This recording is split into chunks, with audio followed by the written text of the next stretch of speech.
His smirk said everything. That's what I remember most about that day. The way Alex's lips curled up at the corner as Dad called me a disappointment. Not surprise, not sympathy. Just that satisfied little smile that said, "Finally, everyone sees what I've been saying all along." I stood in my parents' pristine living room, clutching my business proposal in trembling hands, watching as 15 years of work went up in flames with a single sentence. "This tech nonsense is exactly why you'll never amount to anything, Vanessa," my father said, tossing my proposal onto the coffee table like it was contaminated. "Your brother has made partner at 28. What have you accomplished besides wasting time on these? Pipe dreams?" Years of diminishment crystallized. In that moment, the sidelong glances at family gatherings, the suggestions about real careers, the constant comparisons to Alex's traditional path through business school and into Morgan Stanley, where our father had connections stronger than blood.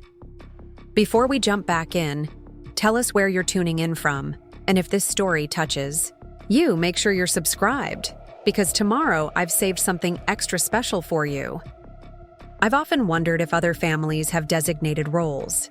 The smart one, the athletic one, the responsible one, and then, inevitably, the disappointment. In the Chen family, those roles were carved in stone by the time I was 12. Alex was our parents' golden child, following our father's footsteps into finance with the precision of a heat-seeking missile. And I was, well, according to them, I was the dreamer, the one who couldn't focus, the one who jumped from interest to interest, never settling, never committing. "You need to be more like your brother," became the chorus of my youth. It didn't matter that I graduated with honors, or that I'd been coding since I was 14, or that I'd spent every summer interning at tech firms while Alex was partying in the Hamptons with Dad's friends' sons. What mattered was that I wasn't, following the path they'd laid out. That evening in my parents' living room was supposed to be different. I'd spent 3 years developing a financial technology platform that could revolutionize how small businesses accessed capital. I'd built it nights and weekends while working a day job at a respectable firm to appease my parents. I'd even landed preliminary interest from 2 angel investors. All I needed was a small loan to secure office space before my pitch meeting next month. I thought, naively perhaps, that my father might finally see my potential, that my Stanford computer science degree and my years of preparation might finally count for something. I was wrong. "Dad, if you'd just look at the market projections." I tried, my voice steady despite the knot in my stomach. "I've seen enough, Vanessa," he interrupted, straightening his tie. A nervous habit he'd had for as long as I could remember. "This is exactly the kind of impulsive decision-making that's kept you stagnant while your brother excels." My mother sat perched on the edge of the cream-colored sofa, her fingers worrying the pearl necklace my father had given her for their 30th anniversary. "Honey, maybe you should consider Alex's offer. He said there's an entry-level position opening. Up in his department." Alex leaned against the mantel, that infuriating smirk still playing on his lips.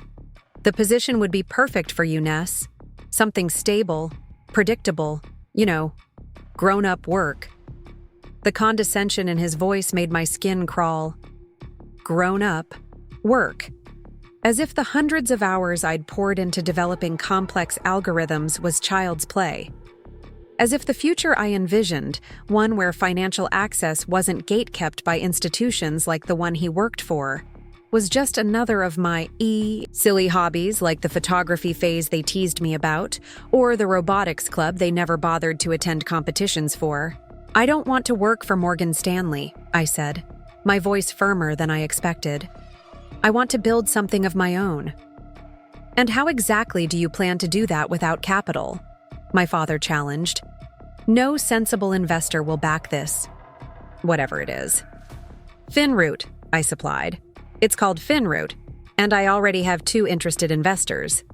Alex chuckled, exchanging a knowing look with our father. "Let me guess. Your tech friends from that startup incubator? The ones playing entrepreneur with trust funds? I felt heat crawl up my neck. The investors were legitimate, but they were cautious. They wanted to see commitment and a proper workspace before releasing funds. It was a catch-22 I thought my family might help me break. I only need $40,000, I said, directing my words to my father, ignoring Alex entirely. I'll pay you back with interest within 18 months.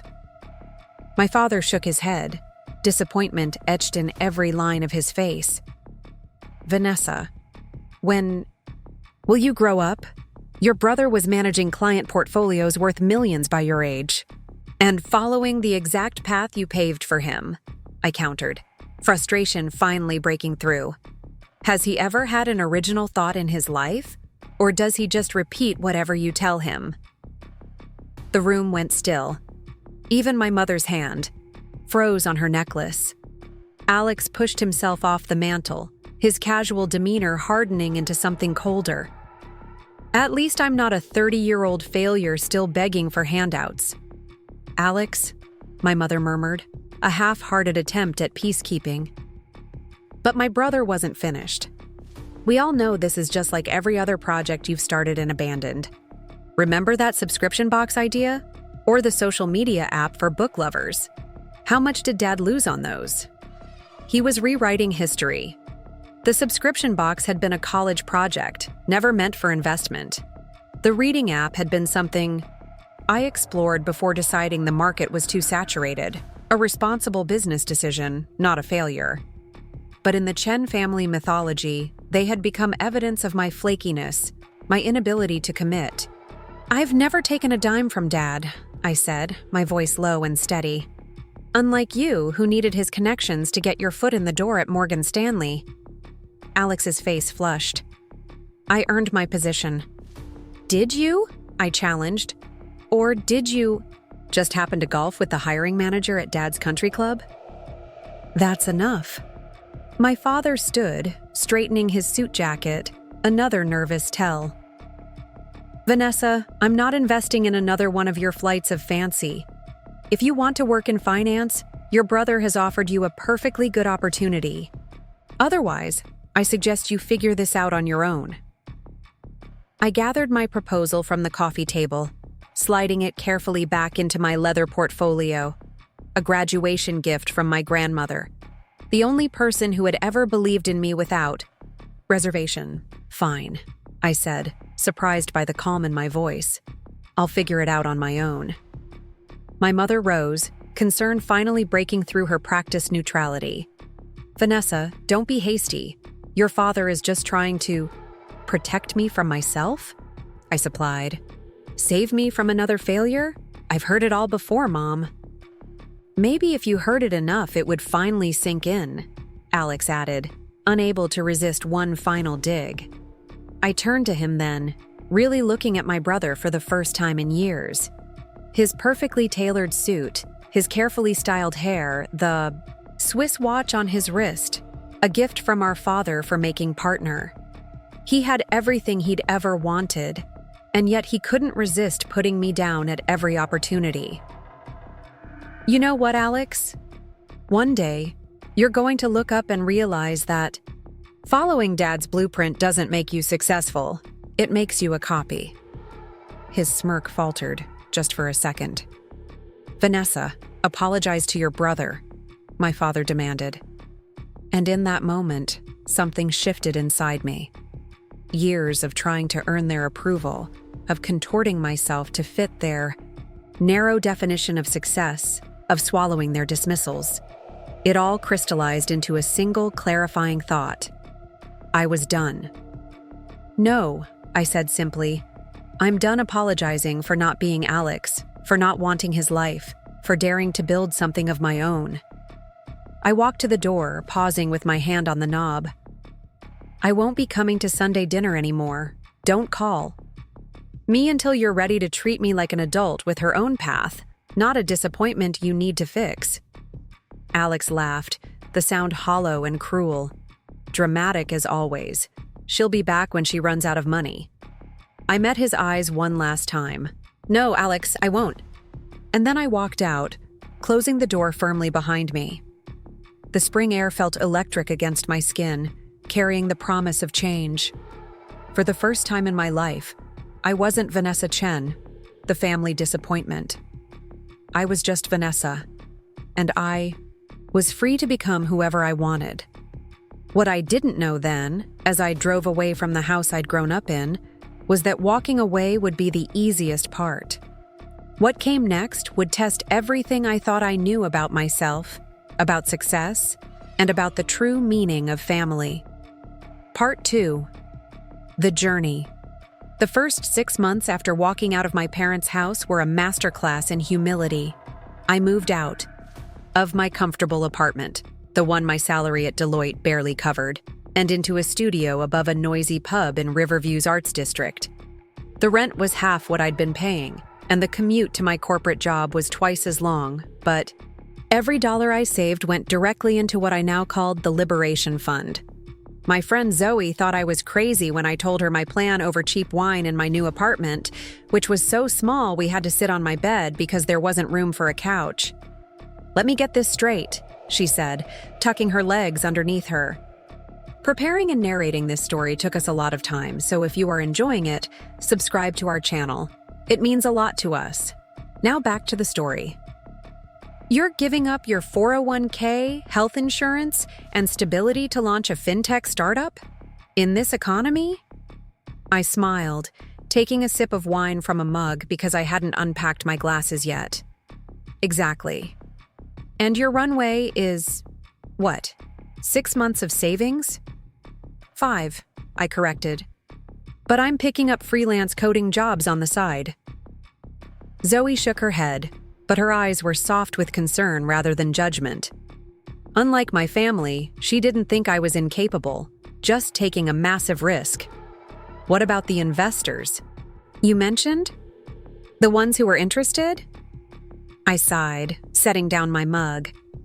They pulled out when they heard Morgan Stanley's new incubator is launching a similar platform. Your brother's company, Zoe said, not a question. Yep. I'd seen the press release 2 weeks after my confrontation with my family. Morgan Stanley launches innovative fintech solution for small businesses. The incubator was headed by none other than Alexander Chen. He hadn't stolen my idea, not exactly. Morgan Stanley had been developing something similar for years, but the timing was suspicious and the smug text he'd sent me. Looks like someone beat you to market. Better luck next time, sis, made his satisfaction clear. That's messed up, Zoe said, refilling our mugs. So what's plan B? I pivot, I said with more confidence than I felt. Their platform targets businesses that are already bankable, the ones with credit history, collateral, all the things traditional finance already serves. FinRoute will focus on true market gaps, immigrant entrepreneurs, businesses in underserved communities, first-time business owners without generational wealth. Zoe studied me over the rim of her mug.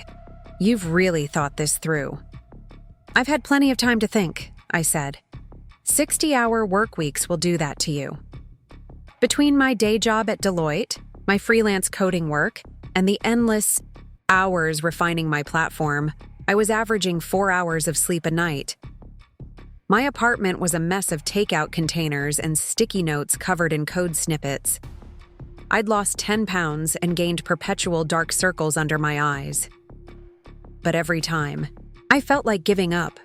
I remembered Alex's smirk, my father's dismissal, my mother's passive acceptance.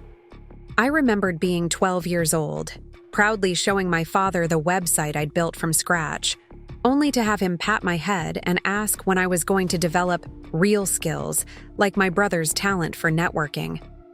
So I pushed through. I refined my algorithms, narrowed my target market, stretched my savings until they screamed, and gradually built something that wasn't just different from Morgan Stanley's offering.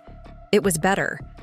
3 months after leaving my corporate job, I landed my first real client, a cooperative of Hmong women artisans who needed capital to expand their textile business. They didn't have traditional credit histories or collateral, but they had 5 Years of consistent growth and a waitlist of customers. My platform analyzed alternative data points, their customer retention rates, social media engagement, inventory turnover, and matched them with a community development financial institution willing to take a chance. When they secured their funding, the cooperative's leader, Mai, hugged me with tears in her eyes. "The bank said no 4 times, she told me. "Your program found us a yes." That yes led to others. A food truck collective in Riverside's Latino district. A Black-owned bookstore expanding to include a coffee shop. A sustainable fashion startup run by 2 sisters who'd escaped domestic violence. My client list grew, and with it, my confidence. 6 months in, I had enough case studies to approach impact investors, the kind who cared more about social returns than maximizing profits. I pitched to anyone who would listen, refining my presentation with each rejection, learning from every question I couldn't answer. And then came the breakthrough. At a Women in Tech conference, I'd scraped together the registration fee to attend. I met Catherine Park, founder of Park Ventures, and one of the few female venture capitalists focused exclusively on fintech.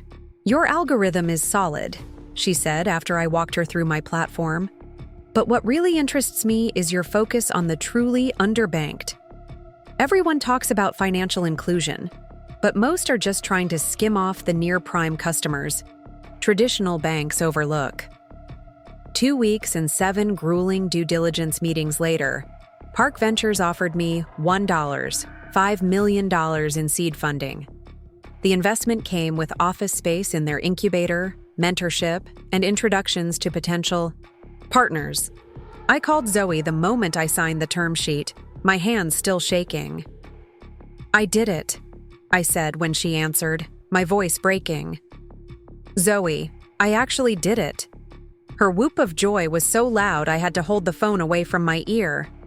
"I never doubted you for a second," she lied, making me laugh through my tears.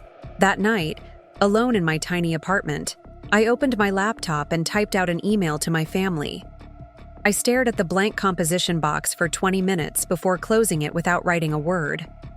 What would I say? That I'd proven them wrong? That I'd succeeded despite them, not because of them? The truth was, I wasn't ready. The wound was still too fresh, the memory of Alex's smirk too vivid. My success felt fragile, like a seedling that needed protection before being exposed to the harsh elements of my family's judgment. So instead of reaching out, I poured myself into building FinRoute. The seed funding allowed me to hire 2 developers and a data scientist. We moved into real office space. Nothing fancy, just a converted warehouse in Riverview's emerging tech corridor. But it was ours. We painted one wall with whiteboard paint and covered it in flowcharts, code snippets, and ambitious goals. By the end of our first year, FinRoute had facilitated $12 million in loans to businesses that would have been invisible to traditional finance. Our default rate was half the industry average, validating my core thesis.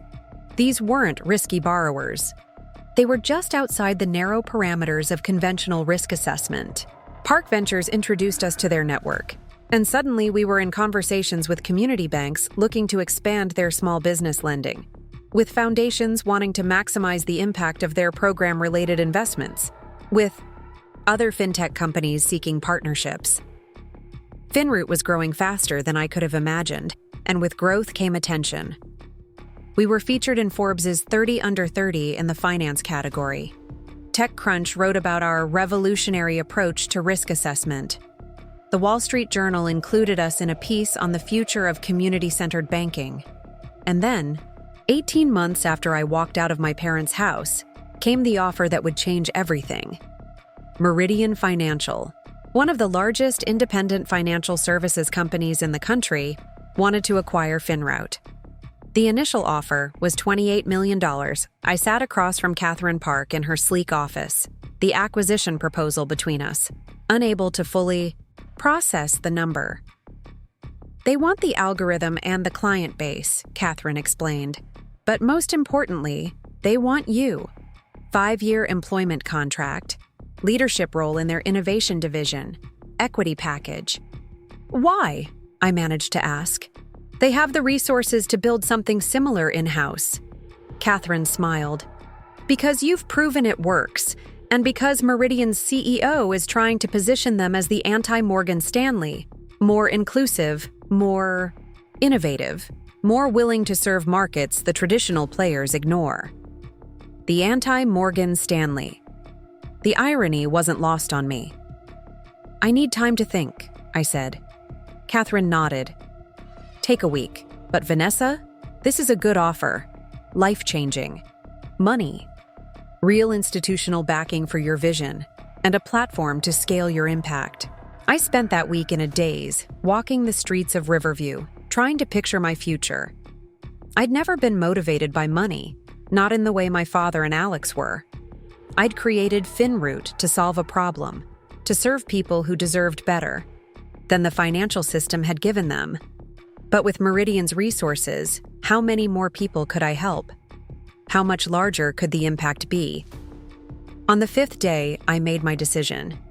I would accept the offer with conditions. My team came with me, we maintained our focus on underserved markets, and I would have decision-making authority over how the algorithm was applied. Meridian agreed to everything. The day we signed the acquisition papers, my team and I celebrated with champagne in our soon-to-be former office. As my colleagues toasted and took photos, I slipped outside for a moment of quiet. Standing on the sidewalk in front of the building that had housed my dream for the past year, I finally opened my phone and drafted a simple text to my mother. I'd like to come to Sunday dinner this week. Her response came immediately, as if she'd been waiting all this time. We'd love that. 6 p.m.? I took a deep breath, looking up at the darkening sky. It was time to go home, not as the disappointment, but as exactly who I was meant to be. What I didn't know then was that this homecoming would be nothing like I expected, and that the true test of my strength wasn't building a successful company. It was what would happen when I walked back through my parents' door. Part 3. The shift. I arrived at my parents' house 15 minutes early, a habit from childhood I'd never managed to break. Sitting in my car, a modest hybrid, not the luxury vehicle my new net worth could afford, I studied the familiar Colonial with its perfectly manicured lawn and tasteful exterior lighting. Nothing had changed, and yet everything had. The door opened before I could ring the bell. My mother stood there, her hair freshly colored to hide the gray, wearing the cashmere sweater I'd sent her last Christmas. A peace offering she'd acknowledged with a polite thank you card, but nothing more. "Vanessa," she said, her voice wavering. Slightly. "You look different." I'd cut my hair, trading the long waves I'd maintained since high school for a sleek bob that framed my face. My wardrobe had evolved too, less corporate, more confidently casual. Success had changed me in subtle ways, not just financially, but in how I carried myself. "It's been a while," I replied, stepping into the foyer that smelled exactly as it always had, lemon polish and the faint scent of my mother's perfume. She embraced me briefly, her body stiff with uncertainty. "Your father and Alex are in the den. Dinner's almost ready." I followed her through the familiar hallway, past the family photos that chronicled our lives. I noticed with a pang that the most recent ones were of Alex, at industry events, accepting awards, always in impeccable suits with that perfect smile. The last photo of me was from college graduation 8 years ago. In the den, my father stood by the window, tumbler of scotch in hand, while Alex lounged in an armchair, scrolling through his phone. They both looked up as I entered, identical expressions of surprise crossing their faces. "Vanessa," my father said, recovering first, "you've finally decided to rejoin the family. Not, 'We've missed you' or 'It's good to see you.' Just a subtle reminder that the separation had been my choice, my failing." "Hello, Dad," I said, keeping my voice neutral. "Alex." My brother studied me with narrowed eyes. The prodigal daughter returns, he said, his tone light, but with an undercurrent of something else. Wariness, perhaps. What brings you back after all this time? Finally ready to admit the real world is harder than you thought? I smiled, taking a seat on the couch. Actually, I've been quite busy building something. Oh? My father raised an eyebrow, taking a sip of his scotch. And what would that be? Before I could answer, my mother called us to dinner. The timing was almost comical.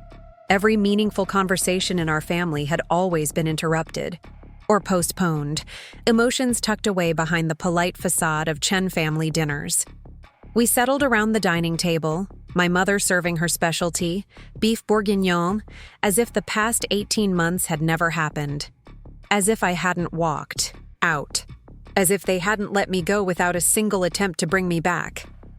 Vanessa was just about to tell us about her latest project, Alex said, reaching for the wine and pouring himself a generous glass. It's not a project, I said, accepting the bowl of potatoes my mother passed. It's a company, Finroot. We provide alternative financing pathways for underserved entrepreneurs. Vanessa, my mother said with forced brightness. That sounds interesting. Doesn't it sound interesting, William? My father made a non-committal noise. And this company of yours, it's sustainable, profitable? The question was so predictable. I almost laughed. In the Chen family, profitability wasn't just a business metric. It was a moral virtue. Very, I said simply. In fact, we were just acquired. The clatter of Alex's fork against his plate broke the momentary silence. Acquired? By whom? I took a sip of water, savoring the moment. Meridian Financial. The deal closed last week. My father's head snapped up. Meridian? James Sullivan's company? The same, I confirmed.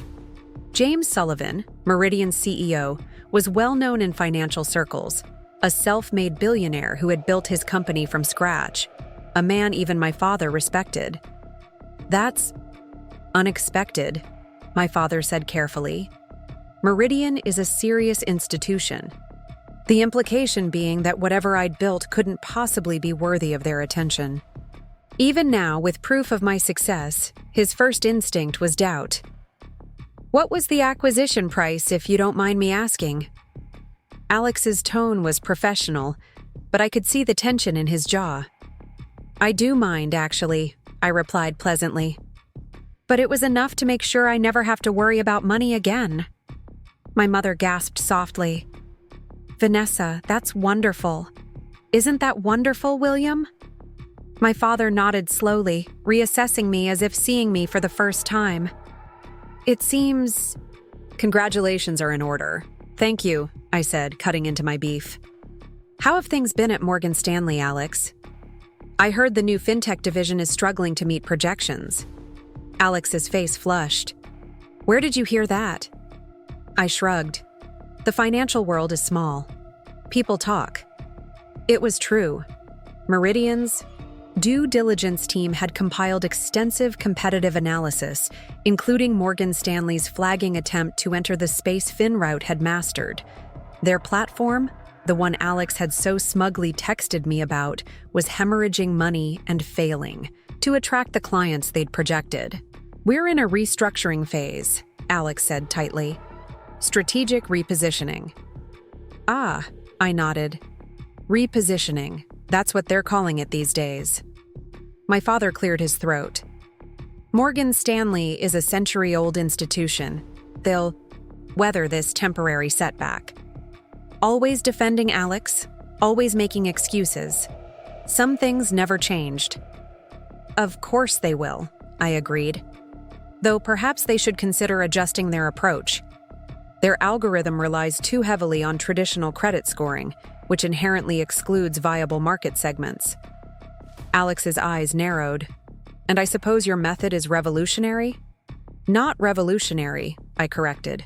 Just more comprehensive. We look at different data points, different patterns of success, and the results speak for themselves. Speaking of results, my mother interjected, desperate to change the subject. Olivia is engaged. To that lovely doctor she's been dating. The wedding is next spring. I smiled genuinely for the first time that evening. My younger sister and I had never been close. She'd been too young to resist the family dynamics that had shaped Alex and me, but I didn't bear her any ill will. That's wonderful. Please give her my congratulations. The conversation shifted to safer topics after that. My mother's garden club, my father's golf handicap, neighborhood gossip. No one mentioned my absence from their lives for the past year and a half. No one asked where I'd been living, what my daily life was like, if I was happy. The surface was maintained, the depths left unexplored, as always. It wasn't until coffee and dessert that Alex broached the subject again. "So, Vanessa," he said, stirring cream into his coffee with deliberate slowness. "Now that you've had your little success, what's next? Will you be staying with Meridian? Or is this another one of your temporary interests?" The dismissal in... His tone was so familiar it almost felt comfortable. Almost. "Actually, I'm heading up Meridian's new innovation division," I said. "We're expanding our headquarters in Riverview. I just signed the lease on a building downtown last week." My father's eyebrows rose. "Riverview?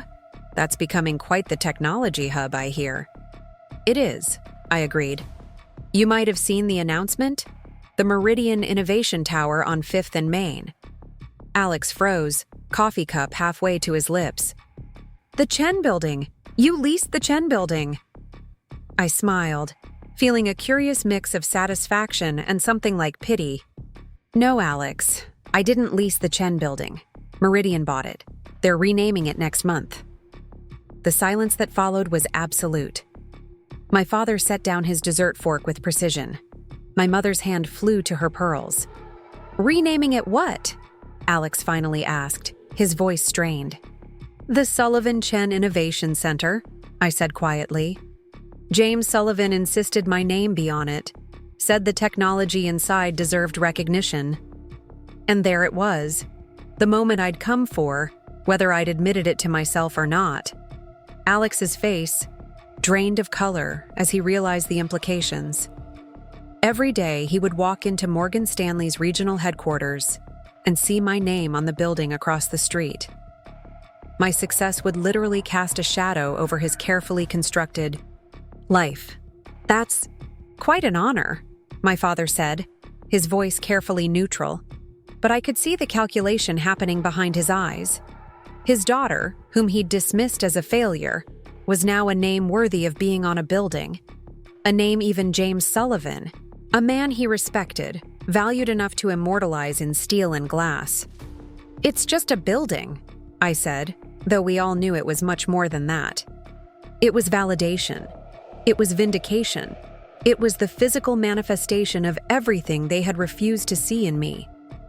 "Excuse me," Alex said abruptly, pushing back from the table. "I need to make a call." We watched him leave, the set of his shoulders rigid with tension. "He's under a lot of pressure at work," my mother offered weakly. "The new division hasn't been performing as expected."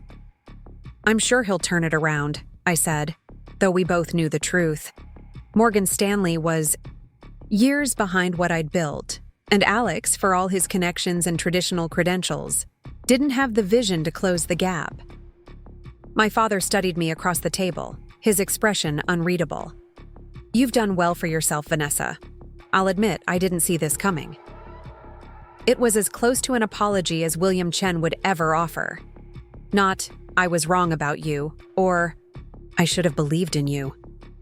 Just an acknowledgement that he'd failed to accurately assess my potential market value. "Thank you," I said, folding my napkin neatly beside my plate. "But I didn't come here for validation, Dad. I've learned not to need that from you." My mother inhaled sharply, but my father just nodded, a flicker of something like respect crossing his features. "Why did you come then?" he asked. I considered the question, looking around the dining room that had once been the center of my world, at the parents who had shaped me in ways both good and bad. "I came because your family," I said finally.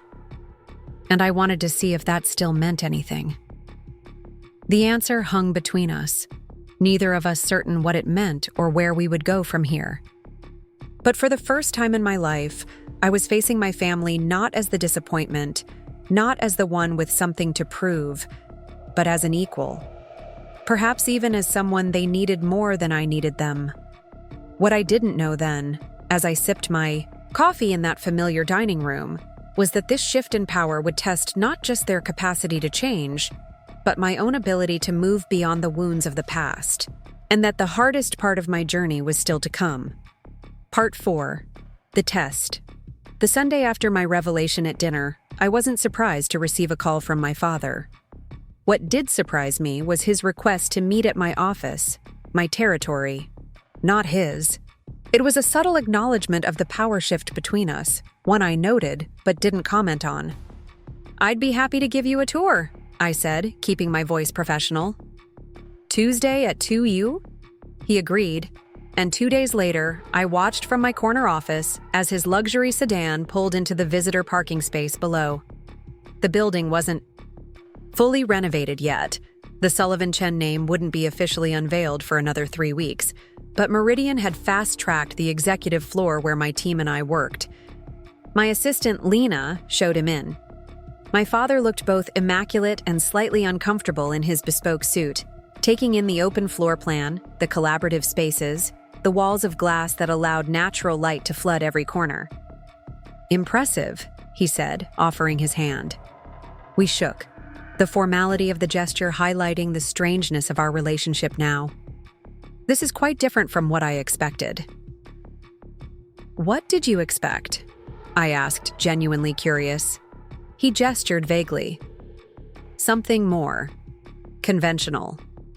Morgan Stanley's innovation lab looks like a traditional trading floor, just with more screens." I smiled. "We believe environment shapes thinking. Traditional spaces produce traditional solutions." I gave him the tour, watching as he took in the details. The algorithm visualizations projected onto one wall, the diverse team members deep in collaboration, the boardroom where dealmakers from 3 continents were currently on screen in a virtual meeting. "And this is all your design?" he asked as we returned to my office. "The space or the company?" "Both," I nodded. "With input from the team, of course. Success is collaborative." He sat in one of the chairs across from my desk, studying me with new eyes. "Your brother isn't doing well," he said abruptly. I remained standing, looking out the window at the city skyline. "I'm sorry to hear that." "Are you?" The question was sharp, testing. I turned to face him. "Yes, actually. Contrary to what you might think, I never wanted Alex to fail. I just wanted the freedom to succeed on my own terms." My father nodded slowly. "Morgan Stanley is considering shuttering his division. The losses are becoming untenable." I sat down across from him, keeping my desk between us, not out of fear, but because I understood the ritual of business conversations. This was, in its way, a negotiation. "That must be difficult for him," I said carefully. "And for you." "It's a setback," my father acknowledged. "But setbacks can be opportunities, with the right support." And there it was, the real purpose of his visit. "What kind of support are you suggesting, Dad?" He leaned forward, resting his elbows on his knees in a pose of openness I'd rarely seen from him. "Meridian is expanding. You're hiring. Alex has a decade of experience in financial services." I let out a slow breath. "You want me to hire my brother." "I want you to consider it," he corrected. "He has connections, client relationships, institutional knowledge that could be valuable to your operation." "My operation," I repeated, tasting the words. "The same operation you dismissed as a flight of fancy less than 2 years ago." He had the grace to look away briefly. "I was wrong about your business acumen. I can admit that." "But not about anything else," I noted. My father straightened, defenses rising. Vanessa, I'm not here to rehash old arguments. I'm making a practical suggestion that could benefit both you and your brother. And the Chen family reputation? I added. Can't have Alex associated with a failing division. Better to have him seamlessly transition to his sister's successful enterprise. The narrative writes itself. His jaw tightened. You always did have a flair for the dramatic. Is it dramatic to state facts? I asked, keeping my voice level. You're here because Alex is in trouble, not because you've had some revelation about my worth. My father sighed, running a hand over his face, a rare gesture of frustration from a man who prided himself on control. What do you want from me, Vanessa? An apology? Fine. I'm sorry I didn't see your potential. I'm sorry I pushed you toward a path that wasn't right for you. Is that what you need to hear? The words should have felt like victory. Instead, they felt hollow, a transaction rather than a revelation. I don't need anything from you, I said quietly. That's what you don't understand. I'm not that desperate girl anymore, trying to prove herself worthy of your attention. Then why did you come back? He challenged. Why come to dinner? Why agree to meet with me today? It was a fair question, one I'd been asking myself since I'd texted my mother. Because walking away completely would have made me more like you than I wanted to be, I admitted. Cutting people off when they don't serve your purposes seems to be a Chen family tradition. I was trying to break it. He flinched slightly, recognizing his own reflection in my words. As for Alex, I continued, I won't hire him just because he's my brother. That's exactly the kind of nepotism that held me back.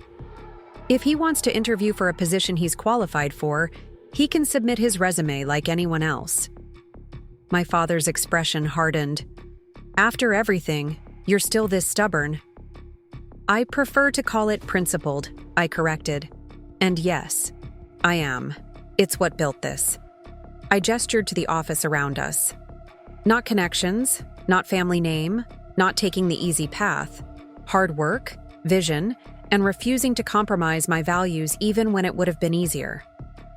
We sat in silence for a long moment, two versions of ambition facing each other across an unbridgeable divide. He won't come to you, my father finally said. His pride won't allow it. Then he's choosing his pride over his future, I replied.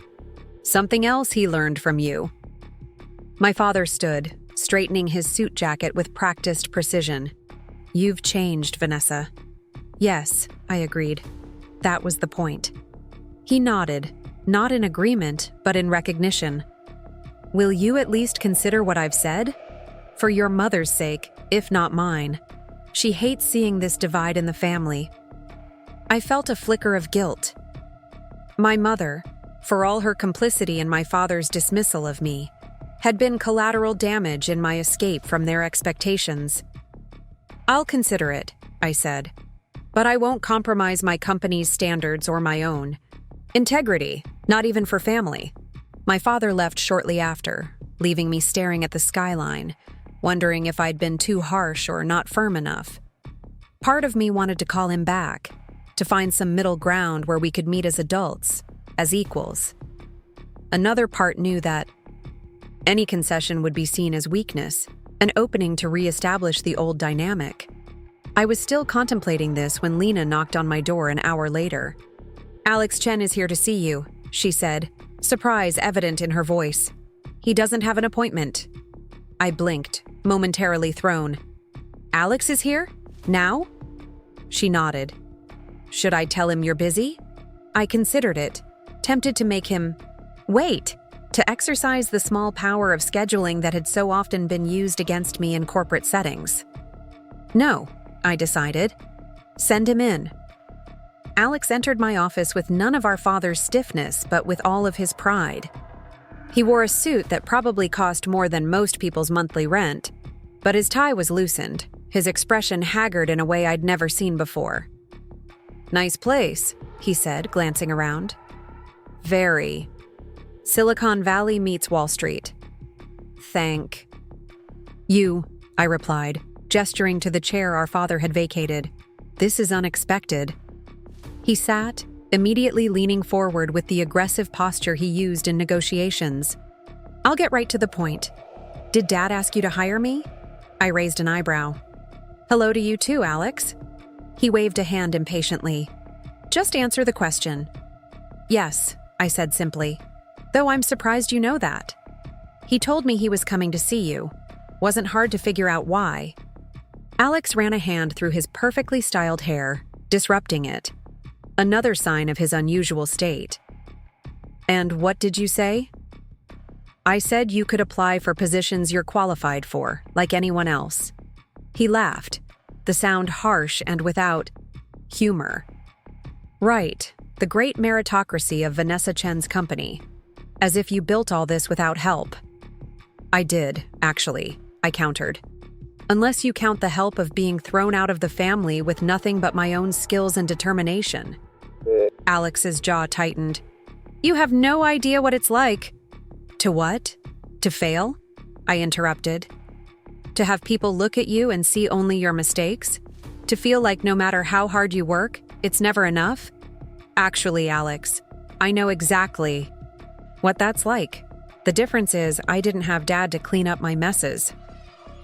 For a moment, genuine hurt flashed across his face before being replaced by the familiar mask of superiority. You think you've won, don't you? With your name on that building and your fancy office, you think this makes up for everything. I studied my brother, really seeing him perhaps for the first time since we were children. Behind the expensive suit and the practiced confidence, he was terrified. His identity had always been tied to his success, to being the golden child, the one who did everything right. Without that, who was he? This isn't about winning, I said more gently. It never was. Not for me, anyway. Then what was it about? Because from where I'm sitting, it looks a lot like revenge. I shook my head. It was about survival at first, then freedom, then creating something meaningful. I paused. The name on the building was Sullivan's idea, not mine. I'd have been happy with just knowing what I built mattered. Alex's expression turned skeptical. You expect me to believe you don't enjoy seeing Dad squirm? Watching my division collapse while yours thrives? I don't enjoy your failure, I said truthfully, but I don't feel responsible for it either. Your choices are your own, just like mine were. He leaned back, studying me with narrowed eyes. So that's it? You won't help? I didn't say that, I corrected. I said I won't hire you just because you're my brother. But if you're genuinely interested in what we're building here, if you're willing to adapt to a different way of thinking about finance and technology, then yes, I'd consider finding a place for you. Under you, he noted, the words bitter. Under the organizational structure of a company I built? Yes. Is that really so difficult to accept? That your little sister might have something to teach you? Alex was silent for a long moment, internal, conflict visible in the tension of his shoulders, the set of his jaw. Finally, he sighed. Morgan Stanley is announcing cuts next week. My division will be the first to go. It wasn't a direct answer to my question, but it was an admission of vulnerability I'd never expected from him. I'm sorry, I said. That's hard. He looked up, surprise flickering across his face at the sincerity in my tone. Yeah, well, the market changed. We didn't adapt quickly enough. What will you do? He shrugged with forced casualness. Dad has connections at Goldman, at JP Morgan. I'll land somewhere. But? Alex hesitated, then admitted, but it won't be the same. Starting over as a lateral hire after a visible failure, it's not ideal. I nodded, understanding the unspoken reality. In the cutthroat world of traditional finance, his career trajectory had taken a permanent hit. He'd never fully recover the momentum he'd lost. What if you didn't start over? I suggested. What if you took what you've learned and applied it somewhere new, somewhere that values innovation over tradition? He glanced around my office again, but this time with more thoughtfulness than dismissal. You're serious about considering me for a position here? If you're serious about wanting one, I said. But Alex, I need to be clear. This wouldn't be a favor. You'd have to prove yourself like anyone else. You'd have to adapt to our culture, our methods. You'd have to be willing to learn from people you might once have considered beneath you. People like you mean, he said, but the words lacked their usual edge. Yes, I acknowledged, like me, and like the diverse team I've built, people from backgrounds traditional finance overlooks. Alex fell silent again, conflict evident in his expression. Finally, he asked, "Why would you even consider this? After everything I said to you, everything I did?" It was a fair question, one I'd been asking myself since my father's visit. The easy answer would have been charity, or family obligation, or even the satisfaction of having Alex under my authority. But none of those were the truth.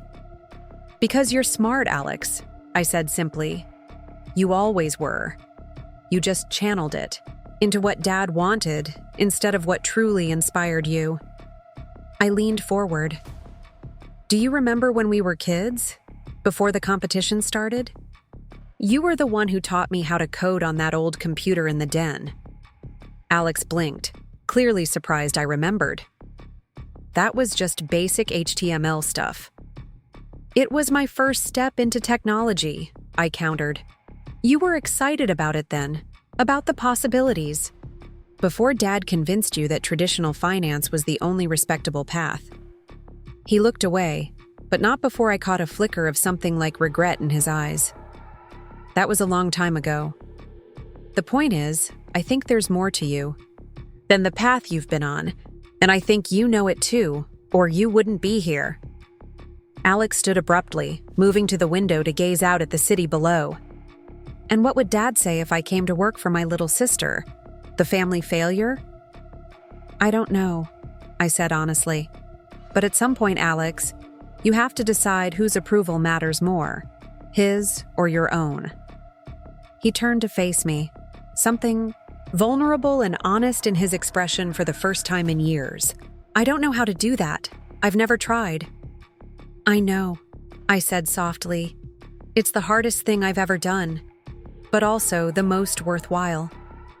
We stood in silence for a moment, the weight of old patterns and new possibilities hanging between us. "I should go," Alex finally said, straightening his tie. "I have meetings this afternoon." I nodded, not pushing. "Think about what I said. If you're interested, have your resume sent over to HR. I'll make sure they know to flag it for my review." He hesitated at the door. "Vanessa, for what it's worth, I am sorry. For the things I said. For not standing up for you." The words were awkward, unpracticed. Alex Chen didn't apologize often, if ever. "Thank you," I said simply. After he left, I sat at my desk for a long time, staring at the space he had occupied, wondering if anything would change, or if we were both too shaped by our past to forge a different future. I didn't have to wait long for my answer. The next morning, Alex's resume appeared in my inbox, sent directly rather than through HR, still bending the rules, still expecting exception. But it was a start. The following week brought a development I hadn't anticipated. My mother called, her voice tight with controlled emotion. "Your father's had a heart attack." The world seemed to tilt momentarily, past and present colliding. For all our conflicts, for all his failures as a parent, William Chen was still my father. "Is he—" I couldn't finish the question. "He's stable," my mother assured me quickly. "But they're keeping him in the hospital for observation. The doctor says it was a warning sign, not severe, but he needs to make changes." I closed my eyes, processing. "I'll come." Which hospital? My mother gave me the details, her voice softening with relief. Vanessa. Thank you. I arrived at the hospital 30 minutes later to find my mother in the waiting room, looking small and tired in a way I'd never seen before. She stood when she saw me, opening her arms in a gesture so uncharacteristically demonstrative that I stepped into her embrace without hesitation. The doctor is with him now, she explained, pulling back to study my face. Alex is in there too. I nodded, taking a seat beside her. What happened? He was at the office, reviewing some documents. He said he felt a pressure in his chest, then pain down his arm. She twisted her wedding ring anxiously. His assistant called an ambulance immediately. That was smart, I said, reaching for her hand. Quick action makes all the difference in these situations. She squeezed my fingers, her grip surprisingly strong. He's been under so much stress lately, with Alex's situation at Morgan Stanley, and... She hesitated. And? I prompted gently. My mother met my eyes directly for perhaps the first time in years. And with you, Vanessa. Seeing your success, realizing how wrong he was, it's been difficult for him to reconcile. I blinked, surprised by her candor. My mother had always been the peacekeeper, smoothing over conflicts, never confronting the deeper issues in our family. Mom, she shook her head. Let me say this while I have the courage. We were wrong, both of us. We let your father's vision for this family blind us to who you really were, what you were capable of. I should have stood up for you more. I should have seen you. The words unlocked something in my chest, a knot of hurt I'd carried for so long I'd stopped noticing its weight. Thank you, I whispered, feeling tears threaten for the first time in years. That means a lot. She squeezed my hand again. I'm so proud of you, sweetheart, of what you've built. I always was, even when I didn't show it. Before I could respond, the door to the waiting room opened. Alex appeared, his expression somber but not grave. He's asking for you, Vanessa. I stood, suddenly nervous in a way I hadn't been during high-stakes investor pitches or board meetings. How is he? Annoyed that the doctor won't let him check his email, Alex said with a ghost of a smile. So himself.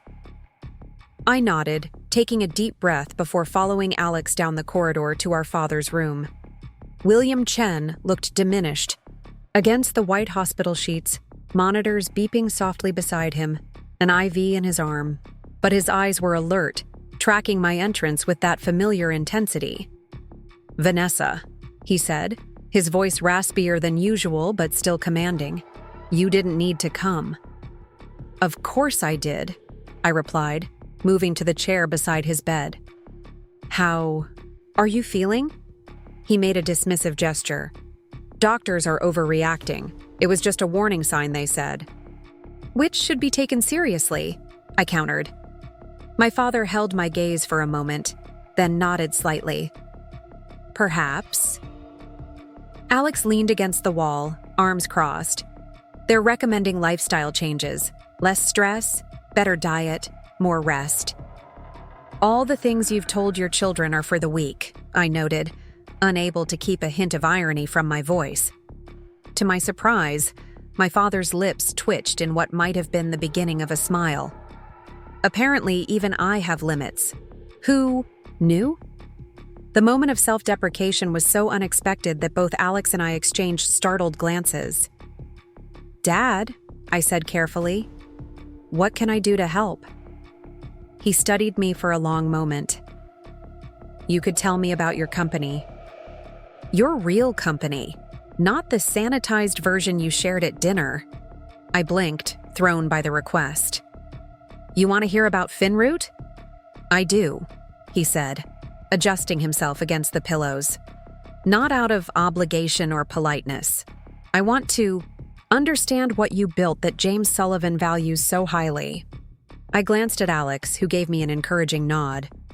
All right, I said, settling more comfortably in the chair. It started with a question. Why do traditional financial institutions reject viable businesses? The answer wasn't lack of potential, but lack of imagination. I spoke for nearly an hour, explaining the algorithm, the alternative data points, the markets we served, the impact we documented. My father listened with unexpected attentiveness, occasionally asking sharp, incisive questions that revealed a genuine attempt to understand. So the default rates are actually lower than traditional lending, he said at one point, thoughtful. Because you're measuring factors the traditional models miss. Exactly, I confirmed. We're not taking on more risk. We're just measuring risk differently, more comprehensively. My father nodded slowly. Innovative, truly. He glanced at Alex. Your sister has reimagined risk assessment from the ground up. The acknowledgement, simple as it was, felt monumental. William Chen didn't offer praise easily, and never without meaning it. She has, Alex agreed, his tone free of the resentment I'd expected. That's why I sent her my resume.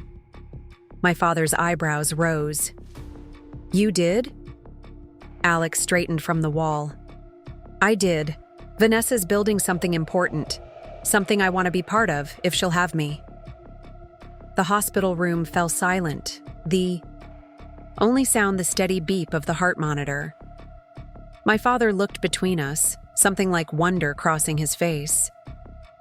When did you two grow up? He asked softly. It was such an uncharacteristic question, so human and vulnerable, that I felt my earlier defenses melting. When we had to, I answered honestly. He closed his eyes briefly, a flash of regret crossing his features. I wanted to protect you both, to give you a clear path to success. We know, Dad, Alex said, surprising me with his gentleness. But sometimes the paths we find ourselves are better than the ones laid out for us. My father opened his eyes, focusing on me with unusual intensity. Vanessa, I was wrong about you, about your vision. I see that now. The words I had wanted to hear for so long hung in the air between us. Not a tactical admission like in my office, but a genuine recognition of my worth. Thank you, I said simply. He reached for my hand, his grip weaker than I remembered, but still sure. Your brother needs a chance. A real one, not a handout. Will you give him that? I met Alex's eyes over our father's bed. I'm considering it, but only if he's ready to earn his place, not expect it. Alex nodded, something like respect in his expression. I am. I've been researching what you're building, Vanessa. It's remarkable. I want to learn from you. The humility in his voice was so unexpected that for a moment I didn't know how to respond. This was a version of my brother I barely recognized, or perhaps one I'd forgotten existed before competition and expectation had hardened him. The team comes first, I said finally. The mission comes first. If you understand that, really, understand it, there might be a place for you. I do, Alex said, and for the first time in years, I believed him. My father squeezed my hand, drawing my attention back to him. Promise me something, Vanessa. What's that? That whatever happens between you and your brother professionally, you won't let the past determine your future. Either of you. He looked between us, uncharacteristic vulnerability in his expression. Life is too short for that. I see that now. It was as close to wisdom as William Chen had ever offered, and it landed with unexpected weight. Not because he was asking us to forget or ignore what had happened, but because he was acknowledging finally that there was something to move beyond. I promise, I said softly. Alex stepped closer, placing his hand on our father's shoulder. I promise, too. My father nodded, satisfied. Good. Now both of you, go back to work. I need rest, and you have better things to do than hover around an old man's hospital bed. Just like that, The moment of vulnerability passed, the familiar gruffness returning. But something had shifted, something fundamental that couldn't be undone. As Alex and I walked out together, an awkward but not unfriendly silence between us, I realized that the journey ahead, figuring out what our relationship could be, what our family might become, would be harder in many ways than building my company had been. But for the first time, I believed it might be possible. Not perfect, not without conflict, but possible. And that was more than I'd allowed myself to hope for in a very long time. Part 5. The Transcendence. 6 months passed in a blur of activity. The Chen Innovation Center opened to considerable fanfare in the financial press. Meridian's stock price rose 15% on the strength of our new products. My team expanded, taking over 3 floors of the building that now bore my name. And Alex, to my continued surprise, proved himself valuable in ways I hadn't anticipated. His insider knowledge of traditional banking's blind spots helped us refine our targeting. His network, once he overcame his initial reluctance to leverage it for something new, opened doors that might have remained closed to us. He worked longer hours than anyone, determined to prove his worth not through entitlement, but through results. We weren't friends exactly. Too much history lay between us for that, but we were becoming something like allies. Professional respect had begun to heal personal wounds, slowly but steadily. My father's health improved with lifestyle changes and medication, though the heart event had left him visibly aged, more aware of his mortality than he'd ever been. He stepped back from day-to-day operations at his firm, focusing instead on advisory roles and, surprisingly, spending more time with my mother. They traveled more, started taking cooking classes together, discovered shared interests beyond the relentless pursuit of status and success that had defined their marriage for decades. We established a new tradition, monthly family dinners, rotating between our homes. Not the stiff, formal affairs of my childhood, but something more genuine. Conversation flowed more freely. Disagreements happened but didn't define us. We were learning, all of us, how to be a family without the rigid roles that had trapped us for so long. It was after one such dinner, as Alex and I stood on the balcony of my downtown apartment, looking out at the lights of Riverview, that he asked the question I'd been waiting for. "Do you still hate me? For how I treated you?" I considered this, watching the city pulse below us. "I don't think I ever hated you, Alex. I hated what our parents' expectations did to both of us." He nodded, sipping his whiskey. "I was cruel. To you." "You were," I agreed simply. "But I understand why now.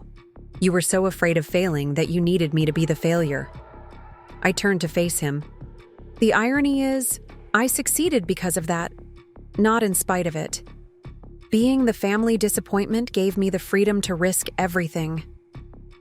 Alex's expression turned thoughtful. "I never had that freedom. Not until Morgan Stanley cut me loose." "And now?"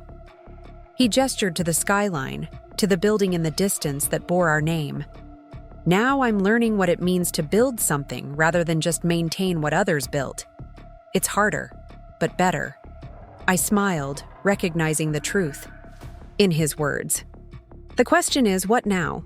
You've proven yourself at Meridian. You could go anywhere with that experience. Start your own venture, even." Alex looked surprised. "You think I'm planning to leave?" "I think you're too much like me in ways neither of us recognized," I said honestly. "You need to create something of your own eventually." He considered this, rolling his glass between his palms. "Maybe someday, but not yet." He paused. "Unless you want me gone?" I shook my head. "No, you've earned your place." It was true. Whatever nepotism had opened the door, Alex had justified his position through sheer determination and adaptation.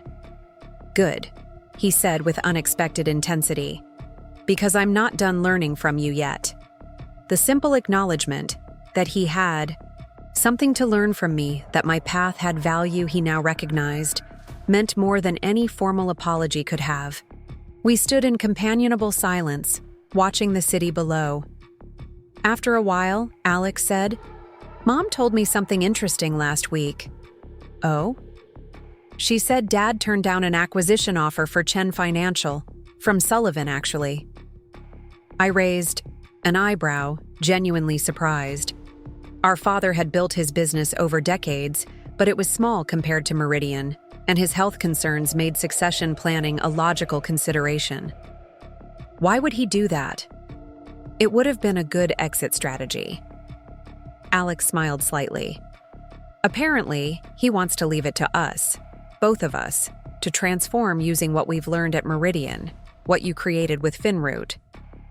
The implications of this took a moment to process. Our father, who had once seen me as incapable of contributing anything valuable to his legacy, now wanted me to help reshape it. "How do you feel about that?" I asked cautiously. Alex considered the question. 6 months ago, I'd have seen it as my birthright and your intrusion. Now, he shrugged. Now I see the potential in combining what we each bring to the table. Your vision, my experience, something new from something old. It was perhaps the most evolved thing I'd ever heard my brother say, and I found myself smiling despite the complexity of emotions the suggestion raised. We'd have to set clear boundaries, I warned. Equal partnership, real equity. I wouldn't expect anything less, Alex agreed. But we don't have to decide tonight. It's just something to consider. I nodded, turning back to the view. The Sullivan Chen building stood illuminated against the night sky, a physical manifestation of how far I'd come. For years, I'd defined myself in opposition to my family, what they wanted, what they valued, how they saw the world. Succeeding had been my way of proving them wrong. But standing here with Alex, contemplating a future where we might work together, as equals, I realized that true victory wasn't about proving anyone wrong. It was about finding the freedom to define success on my own terms, to build connections based on mutual respect rather than obligation or fear. I'll think about it, I promised. 2 weeks later, I stood in the lobby of the Sullivan Chen Innovation Center, waiting as my brother navigated the morning rush hour traffic. We had a presentation to the board that morning, unveiling a new expansion of our platform that combined Alex's expertise in traditional finance with my innovative approach to risk assessment. As I watched people stream through the revolving doors, I caught snippets of conversation, fragments of lives intersecting in this space that bore my name. Meeting on 14? Yeah, Chen's team is presenting the new... Did you see the profile of Vanessa Chen in Forbes? Incredible what she's... Alex Chen's group needs those projections by... The casual way they referenced us, as if our names belonging on this building, on their meeting agendas, was the most natural thing in the world. It struck me with unexpected force. Not because of ego or pride, but because of how far removed it was from that moment in my parents' living room, hearing my father call me a disappointment, seeing Alex's satisfied smirk. My phone buzzed with a text from my brother. Traffic nightmare. 10 min late. Start without me? I smiled slightly at the irony. Once, Alex would never have suggested I take the lead without him. Now, it was a pragmatic recognition of our partnership. I'll stall. We present together or not at all. His response came quickly. Thanks. Almost there. I tucked my phone away, looking up at the soaring atrium of the building that had once been a distant part of the city skyline, a place I'd look at and think, someday. And now here I was, my name etched in steel and glass, my vision transforming, how capital flowed to those who needed it most, my brother evolving from adversary to ally. Not because I'd forced anyone to acknowledge my worth, but because I'd built something too valuable to ignore. Alex burst through the revolving doors minutes later, slightly disheveled but grinning with the adrenaline of rushing. Sorry, he called, crossing the lobby to meet me. Ready to dazzle them? I nodded, falling into step beside him as we headed for the elevators. Always. As the doors closed, sealing us in that moment of anticipation before performance, Alex turned to me with unexpected seriousness. "You know, I think this is what Dad always wanted." "What do you mean?" "Not the specific path. He could never have imagined any of this," Alex clarified. "But us, working together, building something meaningful, carrying the family name forward, just in ways he couldn't have predicted." I considered this as the elevator rose, the floors ticking past. Perhaps Alex was right. Perhaps beneath all the rigid expectations, the narrow definitions of success, there had been a simpler wish for his children to thrive, to create something lasting. "Maybe," I conceded, though I doubt he expected me to be the one with my name on a building first. Alex laughed, the sound free of bitterness or competition. "Definitely not. But that's what makes this story interesting, isn't it? The unexpected twists." The elevator doors opened onto the executive floor, where board members were already gathering in the conference room. Through the glass walls, I could see James Sullivan himself chatting amiably with our father, an image that would have been unimaginable 2 years ago. "Ready?" Alex asked, straightening his tie. I nodded, feeling a sense of completion that had nothing to do with external validation and everything to do with internal certainty. "Ready." Together, we stepped from the elevator, moving toward the future we were building, not in anyone else's image, but in one of our own creation. Different paths, different strengths, but ultimately, unexpectedly, aligned. My brother had once told everyone I was the family failure. Now my name appeared on the building where he worked, but the true victory wasn't in the reversal of fortunes or the visible symbols of success. It was in discovering that beyond the competition and resentment lay the possibility of something better. A family redefined by choice rather than obligation. Partnerships based on mutual respect rather than hierarchy. As we entered the boardroom side by side, I caught my father's eye. He nodded slightly, a gesture that contained what words never could. Recognition, respect, perhaps even a kind of wonder at what his children had become when freed from the narrow confines of his expectations. I returned the nod, acknowledging what had been, accepting what now was, and embracing what might yet be. Not perfect, not without its complexities, but real. And in the end, that reality, messy, evolving, authentic, was worth more than any fantasy of victory I'd ever imagined. The quarterly strategy meeting ran longer than expected. By the time we finished, the afternoon sun was already casting long shadows across the city skyline. I gathered my notes while the executive team filed out, each congratulating me on the successful presentation of our expansion plans. My father lingered, watching the proceedings with an expression I was still learning to read, a mixture of pride and something like wonder. "You handled Montgomery's objections brilliantly," he remarked when we were alone. Thomas Montgomery, Meridian's most conservative board member, had spent 20 minutes challenging our projections before finally conceding to my data-driven responses. He wasn't wrong to question the timeline, I admitted, sliding my tablet into my bag. But his concerns were based on traditional metrics. The acceleration factors we've identified are solid. My father nodded, a slight smile playing at the corners of his mouth. "You remind me of your grandmother sometimes. She had that same certainty when facing down skeptics." The comparison startled me.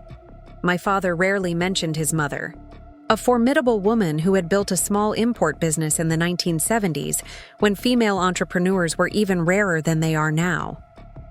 I'd always felt a connection to her, though she'd passed away when I was 10. Her graduation gift, the leather portfolio I'd carried to that fateful meeting in my parents' living room, remained one of my most treasured possessions. "That's quite a compliment," I said carefully. "It's meant as one." He gestured toward the door. Walk with me? There's something I'd like to discuss. We took the elevator to the ground floor in companionable silence. The Chen Innovation Center was quieter now as the workday wound down. A few dedicated team members still hunched over their monitors, the soft glow of screens illuminating focused faces. My father observed them with interest as we crossed the expansive lobby. Different from my office, he noted. More energy. Different cultures produce different results, I replied, echoing what I'd told him months ago. We designed this space to encourage collaboration, to break down the hierarchies that can stifle innovation. He nodded thoughtfully. Alexandra called me yesterday. She's considering accepting your offer. Alexandra Rivera was a renowned risk assessment specialist whom I'd been courting to join our team for months. That she'd called my father directly was surprising, but not shocking. The financial world was still a small one, especially at the top. Did she say why she's hesitating? I asked as we pushed through the revolving doors into the mild spring evening. The usual concerns. Leaving an established institution for something newer, less proven. He paused, looking up at the building that bore our name. I told her that Chen is anything but unproven, and that my daughter doesn't make offers to people who can't elevate her vision. I stopped walking, turning to face him fully. You vouched for me? I did. He met my gaze evenly. Was that overstepping? A year ago, I would have seen it as interference, as my father inserting himself uninvited into my business. Now, I recognized it for what it was, a genuine attempt to support rather than control. No, I said finally. Thank you. We continued walking, making our way toward the small park that anchored one corner of the business district. The early evening was pleasant, cherry blossoms adding splashes of pink to the urban landscape. Has Alex spoken to you about Chen Financial? My father asked as we followed the winding path through budding trees. He mentioned you turned down Sullivan's acquisition offer, I replied cautiously. That you're considering some kind of succession plan involving both of us. My father nodded, his pace slowing. I've been thinking about legacy lately. Health scares have a way of clarifying priorities. I remained silent, giving him space to continue at his own pace. I built Chen Financial for my children, he said finally. But I had a very specific idea of how that inheritance would unfold. Alex would take the reins. You might handle some peripheral aspect, client relations, perhaps. I couldn't help. A small, wry smile. A supporting role. Yes. He acknowledged the limitations of his vision with unexpected frankness. I never imagined you creating something that would dwarf my life's work before you were 35. I never saw that potential in you. And that was my failure, not yours. We reached a bench overlooking a small fountain. My father gestured toward it, and we sat, watching water cascade over artfully arranged stones. What are you proposing exactly? I asked, cutting to the heart of the matter. A merger of sorts. Not between companies. Meridian and Chen Financial operate in different spaces, and Sullivan has no interest in acquiring a boutique firm like mine, but between siblings. He turned to face me directly. I'm proposing that you and Alex transform Chen Financial together, using the principles that made Finroot successful, but maintaining the Chen family legacy. I considered his words carefully. And if Alex and I have different visions for that transformation, then you'll work it out as equals, my father replied. I'm not dictating terms, Vanessa. I'm offering an opportunity that would benefit both of you. Alex needs your innovative approach, your willingness to challenge established norms. And you? What do I need from Alex? I prompted when he hesitated. My father smiled slightly. Besides his client relationships and institutional knowledge, perhaps a counterbalance, someone who can temper innovation with practicality when needed. It was a fair assessment, For all his faults, Alex had a keen sense for operational realities that sometimes eluded me in my focus on the bigger vision. "Have you discussed the specifics with Alex?" I asked. "In broad terms. He's receptive, though understandably cautious. Your working relationship at Meridian is still relatively new." I nodded, watching the play of water in the fountain. The thought of partnering with Alex on our family's firm, of transforming, rather than rejecting my father's legacy, stirred complex emotions. Part of me recoiled at the idea of re-engaging with the very institution that had symbolized my exclusion. Another part recognized the elegant symmetry of it, the chance to rewrite the ending of our family's story. "I'll think about it," I said, finally. "But I won't make any promises yet. My commitment to Meridian and what we're building there comes first." "I wouldn't expect anything less," my father said, a note of genuine respect in his voice that still felt new and fragile. "Take your time. It's a significant decision."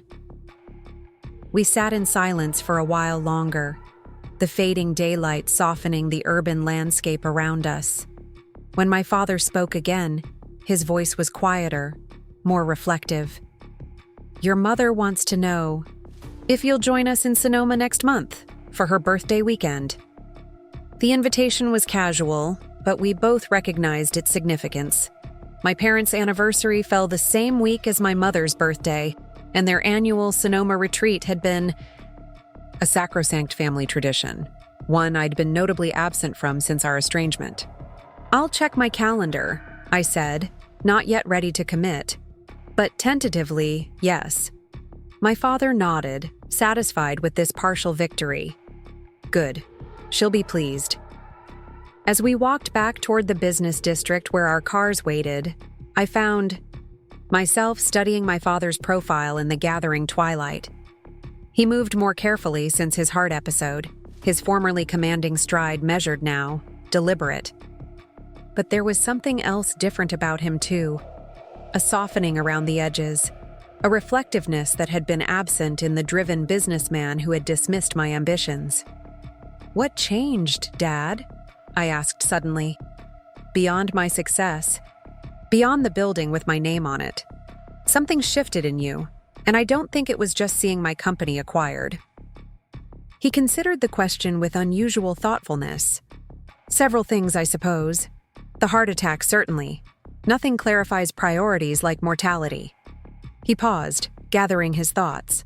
"But before that, it was watching you walk. Away." "What do you mean?"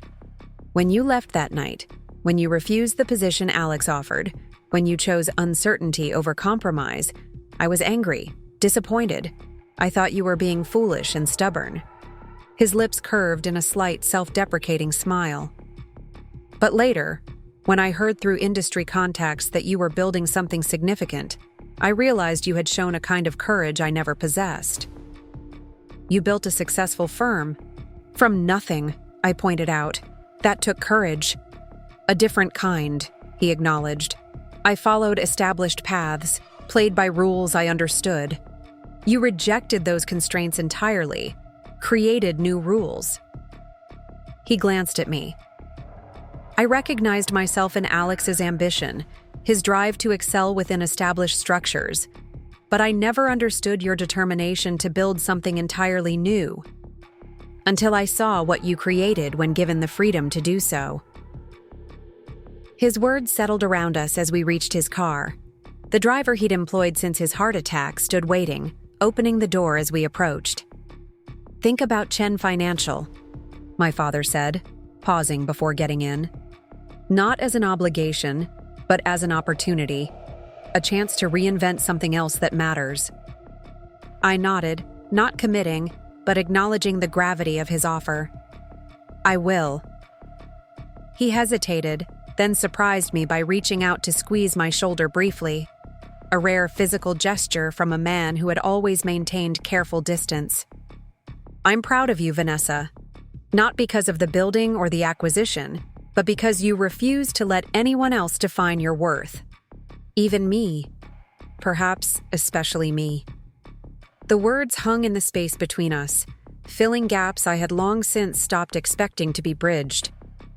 "Thank you," I said simply, the words inadequate but sincere. As his car pulled away, I remained on the sidewalk, looking up at the illuminated sign atop the building that bore my name alongside Sullivan's. The journey from that painful night in my parents' living room to this moment had been arduous, unexpected, transformative. Success had never been about proving them wrong, though that satisfaction was undeniable, but about proving myself right, about trusting my vision when no one else would. My phone buzzed with a text from Alex. "Dinner with the Singapore team still on for 8? They're asking about your algorithm modifications." I smiled slightly at the easy collegial tone. So different from the condescension that had once colored our every interaction. "On my way. Order me the salmon if you get there first." His response came quickly. "Already did. And that sparkling water with lime you pretend isn't just fancy seltzer." I pocketed my phone, flagging down a taxi with renewed purpose. The past was immutable, but the future, that remained unwritten, full of possibilities I was only beginning to explore. The Singapore partnership had been Alex's idea, his connections opening doors that might have taken me years to access on my own. Our complementary skills had proven more valuable together than I'd anticipated, and watching my once dismissive brother champion my innovations to skeptical traditionalists had been one of the more surreal developments of the past year. The restaurant was buzzing when I arrived, the dinner crowd a mix of business professionals and early evening socializers.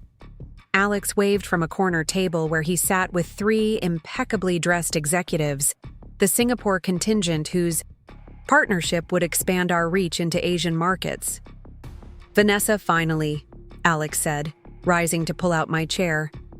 "I was just telling Michael about the modification you made to the risk assessment protocol for non-Western markets." "Michael?" Chen, no relation, nodded respectfully. "Your brother speaks very highly of your work, Ms. Chen. Our team has been analyzing your approach to community-based lending with great interest." "Please, call me Vanessa," I replied, settling into the conversation with practiced ease. "And the community-based model is really just the beginning. We've been developing some promising expansions specifically for Southeast Asian implementations." As the dinner progressed, I found myself occasionally observing Alex from the corner of my eye, noting how he deferred to my expertise on technical questions, how seamlessly he translated complex concepts into relationship-building opportunities, how different he seemed from the smirking, dismissive brother of 2 years ago. "Chen Xiaojie, your approach to financial inclusion is truly innovative," Mei Lin, the group's data scientist, commented over dessert. "In Singapore, we've struggled to quantify the value of community connections in risk modeling.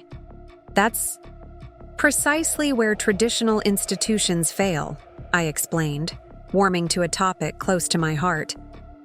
"They ignore the richest data sources because they don't fit conventional models. But in many communities, especially those with strong collective identities, group success is a more reliable predictor than individual metrics." Alex leaned forward. "What Vanessa pioneered was a way to quantify those community factors without losing individual accountability. It's a balanced approach that works because it respects cultural realities rather than imposing Western individualism as the only valid framework." I blinked, surprised by his articulate defense of principles I'd fought to establish against. Significant institutional resistance. When had my brother become not just a supporter, but a genuine advocate for my vision? The dinner concluded with handshakes and promises of continued collaboration. As we walked the Singapore team to their waiting car, Michael pulled me aside. "Your brother told me about your family's firm," he said quietly, "about the possibility of you two transforming it together.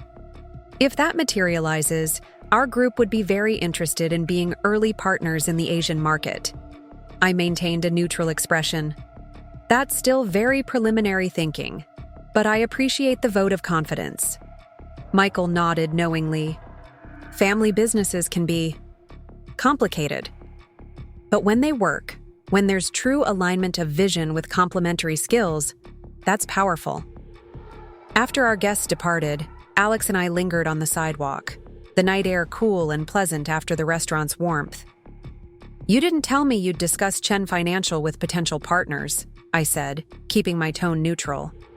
Alex had the grace to look slightly abashed.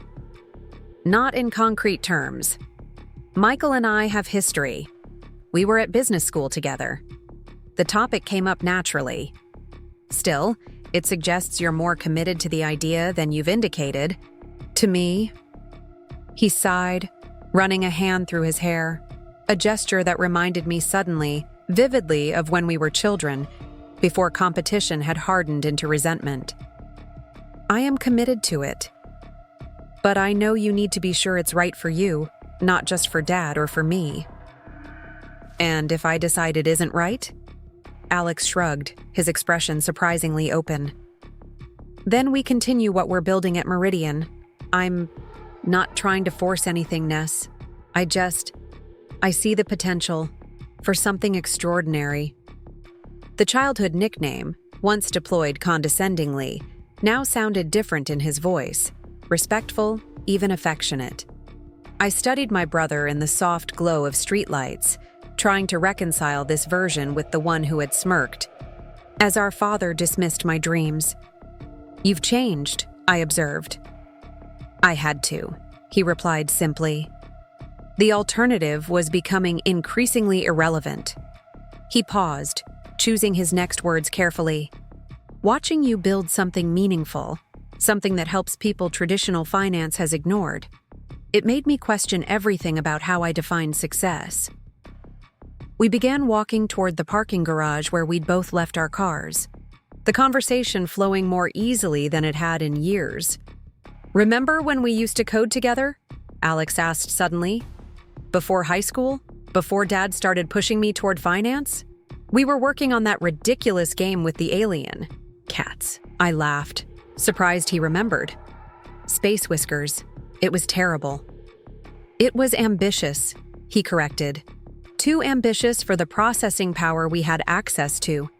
But the concept was solid." "We made a good team then," I acknowledged.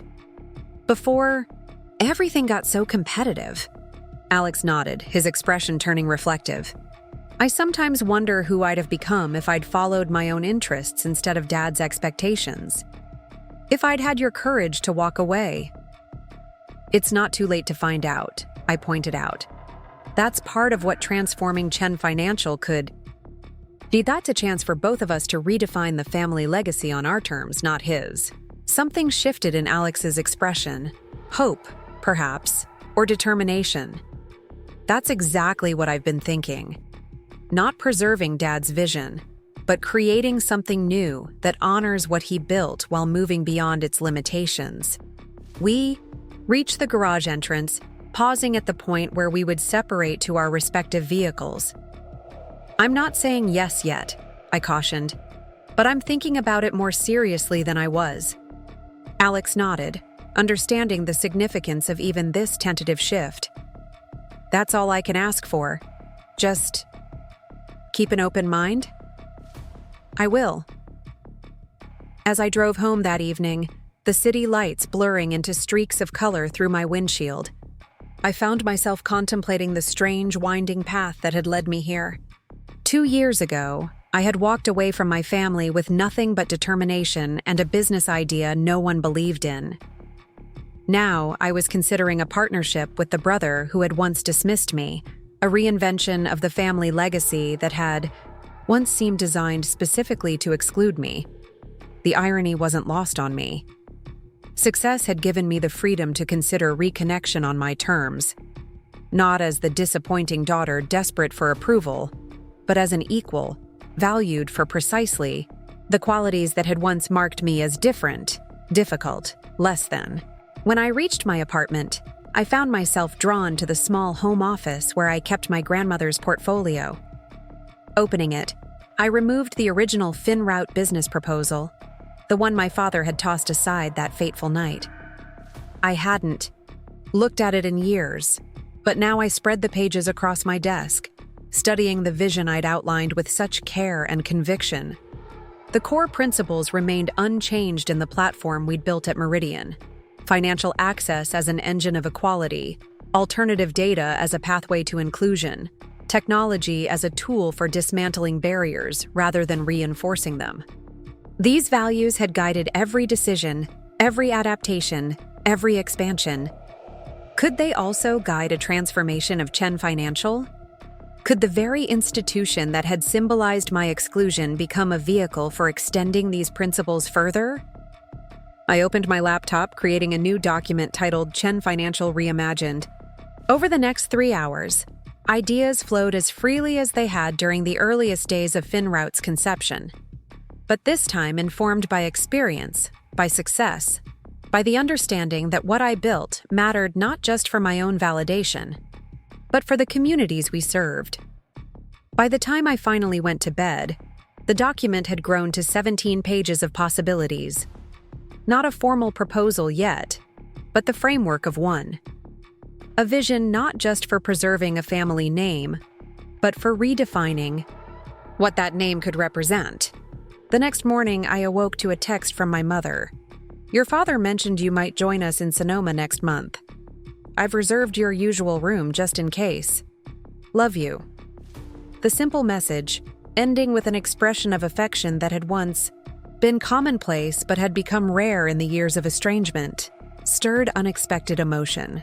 We were all trying, in our imperfect ways, to rebuild connections that had been severed, not by pretending the past hadn't happened, but by acknowledging it and choosing to move forward anyway.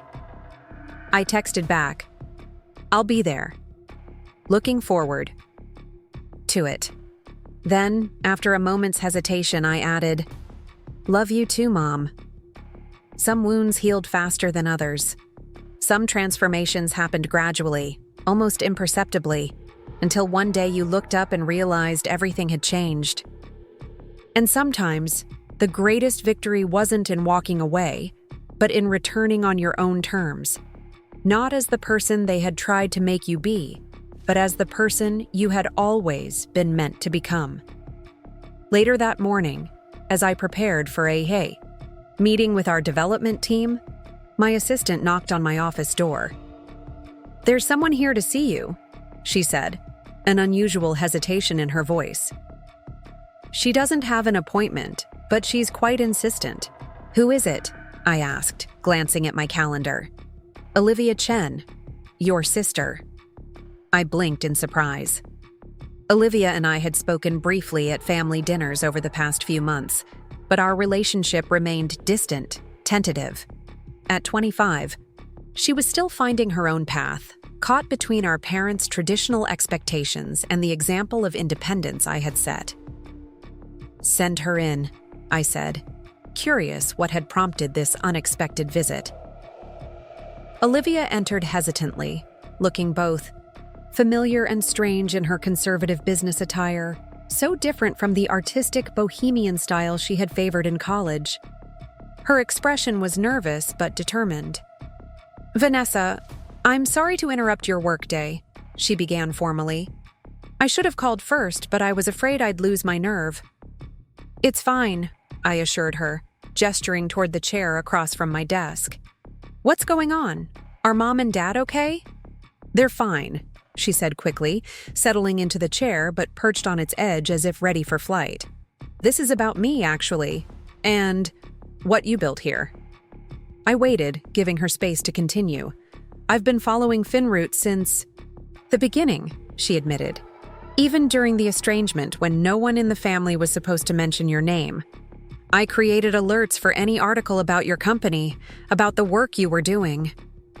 This revelation surprised me. Olivia had always been the peacekeeper, the one least likely to defy our parents' expectations. "I didn't know that," I said carefully. She nodded, a hint of her old animation breaking through her professional demeanor. "I've been working at Dad's firm since graduation, the path of least resistance, you know. But I've never felt right there. Never felt like I was contributing anything meaningful." Understanding began to dawn. "And you're thinking about a change?" "I want to work here," she said in a rush. "Not because we're sisters, not as some nepotism hire. I've been developing skills I think could be valuable to what you're building. I've been taking courses in UX design, focusing on accessibility for underserved populations. I've built a portfolio." She reached into her bag, withdrawing a tablet that she slid across the desk to me. "These are interface designs specifically aimed at first-generation immigrants with limited English proficiency and minimal financial literacy. The kind of clients traditional banks ignore but who make up a significant portion of your user base." I swiped through her portfolio, genuinely impressed by the thoughtfulness of her approach, the attention to cultural nuances that could make or break user adoption. "This is excellent work, Olivia. Truly." Her face lit up with the praise. "There's more. I've been volunteering with a refugee resettlement organization, helping newcomers navigate financial systems.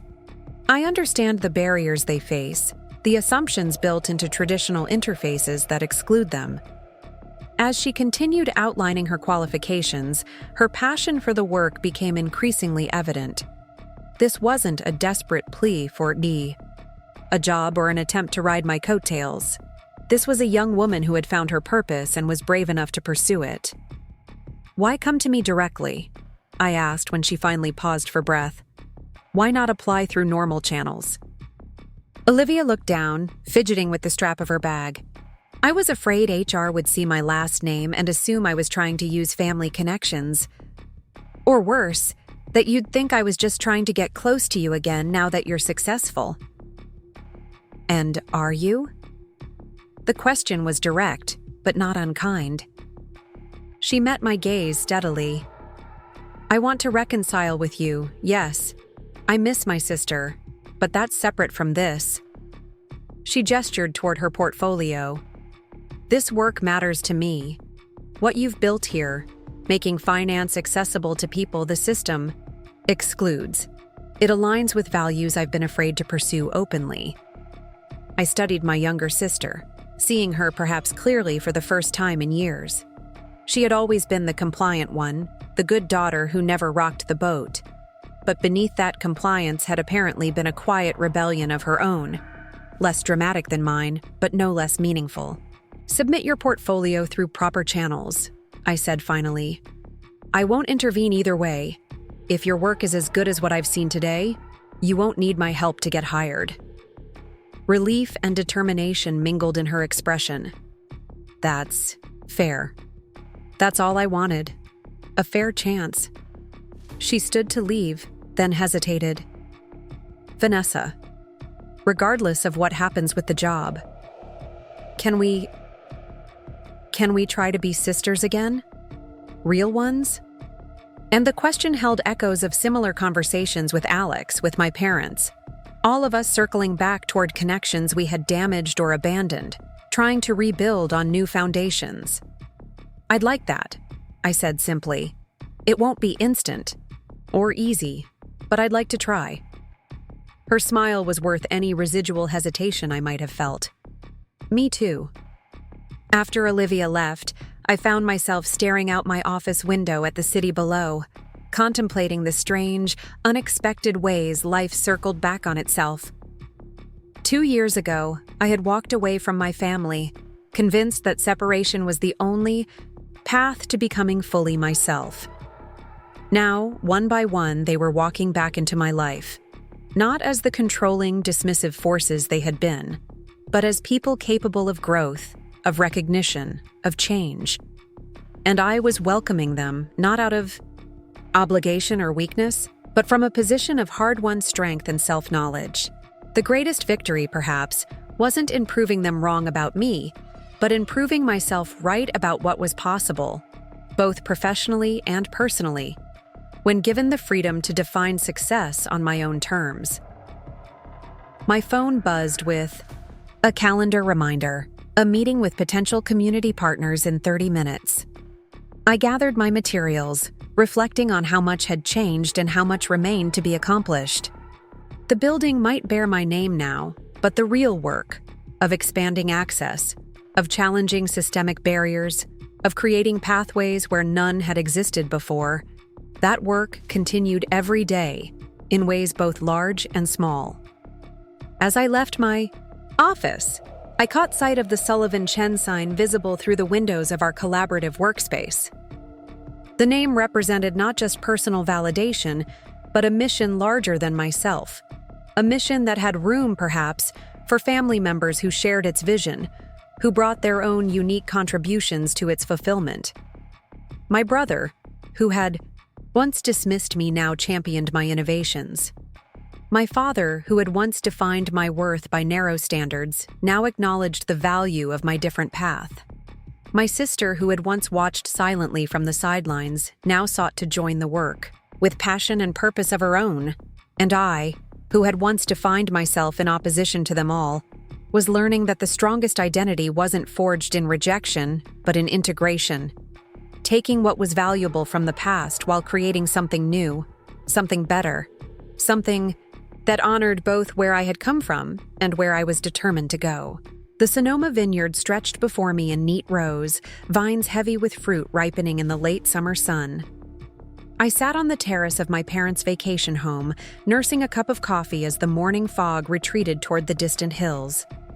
For years, this annual family retreat had been a source of tension, a concentrated dose of expectations and comparisons that left me drained and defensive.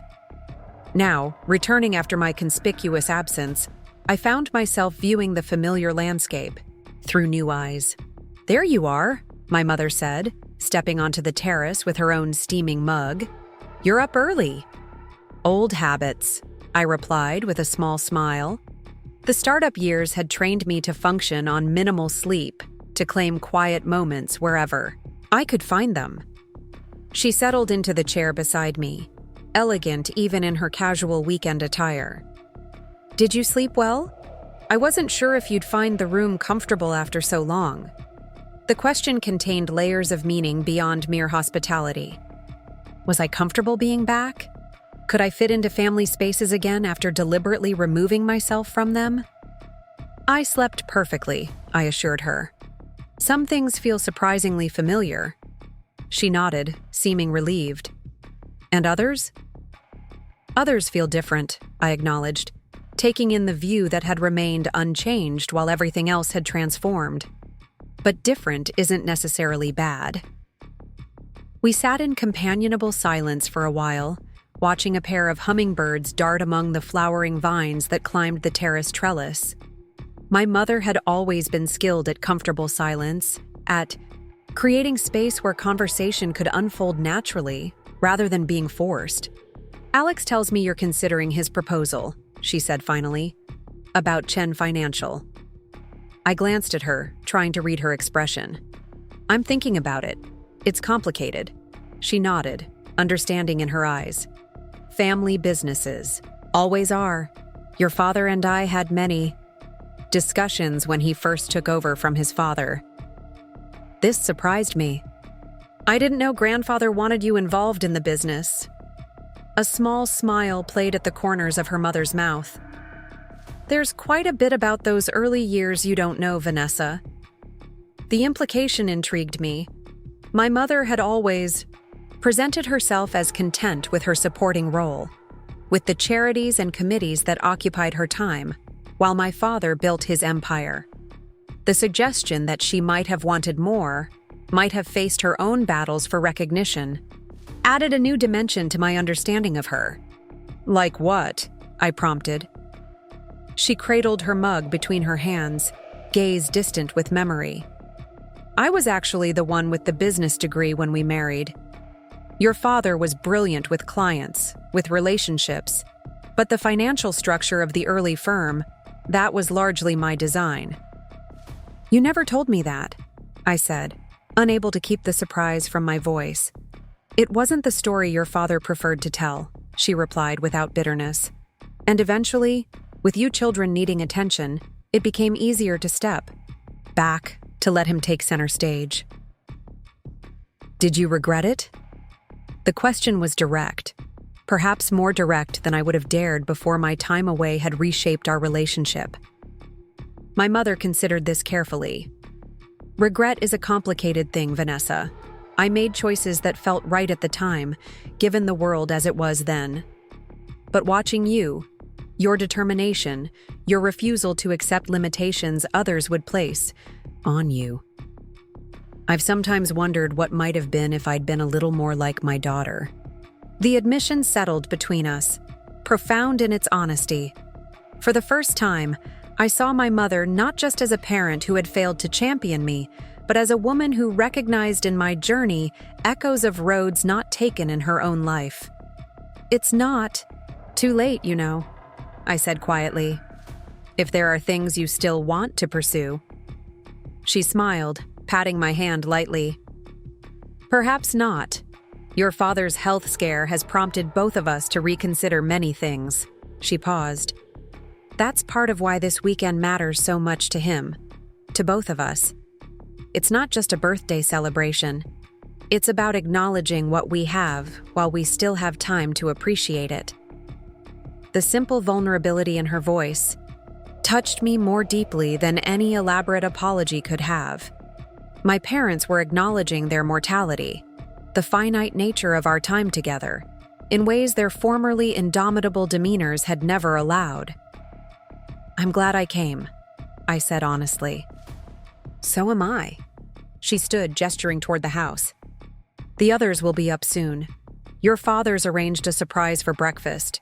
That chef you liked from the restaurant in Healdsburg. Marco," I brightened, "with the incredible soufflé pancakes?" She nodded, pleased by my reaction. "He specifically remembered they were your favorite." The consideration behind this detail, my father remembering a preference I'd mentioned years ago before our estrangement, spoke volumes about his desire to rebuild bridges, to show in actions what he struggled to express in words. As predicted, the day unfolded with thoughtful attention to reconnection. My father had planned a private wine tasting at a boutique vineyard, where the owner herself guided us through their limited production vintages. Olivia and her fiancé joined us for lunch at a farm-to-table restaurant nestled among rolling hills. Alex arrived in the late afternoon, bringing with him his new girlfriend Layla, a brilliant environmental attorney whose warm intelligence immediately endeared her to the family. By dinner, served on the terrace as the sunset painted the vineyard, in gold and amber, a tentative ease had settled over our gathering. Not the forced harmony of previous years, when tensions were suppressed beneath polite conversation, but something more genuine, a family finding its way toward a new kind of relationship, one that acknowledged past wounds while refusing to be defined by them. After the birthday cake had been served and my mother had opened her gifts, my father cleared his throat, drawing our attention. "I know it's your mother's birthday, but if you'll indulge me, I'd like to make a small announcement." He reached for my mother's hand, clasping it on the table between them. After much discussion, I've decided to step back from active management of Chen Financial at the end of this quarter. Alex and I exchanged glances across the table, neither of us entirely surprised, but both attentive to the significance of the moment. "This isn't retirement," my father continued. "I'll maintain an advisory role. But it's time for new leadership, new vision." His gaze moved deliberately between Alex and me. "I've spent considerable time reflecting on the firm's future, on the legacy I hope to leave." The word legacy hung in the air, weighted with expectation and history. Alex has expressed interest in taking a leading role in transforming the firm, incorporating innovations similar to what Vanessa has pioneered at Meridian. He paused. "And while Vanessa hasn't made any commitments, she has, I understand, been developing some preliminary ideas about what such a transformation might entail." I blinked in surprise. I hadn't shared my late-night document with anyone, yet somehow my father knew of its existence. Reading my expression, he smiled slightly. "Your brother mentioned you'd been making notes. He didn't share specifics, just that you were giving the possibility serious thought." Alex had the grace to look slightly abashed. "Lena mentioned you'd been working on something when I stopped by your office last week. I didn't pry for details." I nodded, acknowledging his restraint while making a mental note to remind my assistant about discretion. The point is, my father continued, whatever you both decide, the firm is ready for this transition. The infrastructure is in place. The team has been prepared. The timing, with Morgan Stanley's recent challenges creating market uncertainty, is actually quite advantageous for a rebranding initiative. He spoke with the strategic clarity that had built his success, analyzing the situation as he would any business opportunity. Yet beneath the pragmatic assessment, I sensed deeper currents. A father trying to create a path for his children to collaborate rather than compete, to build together rather than tear each other down.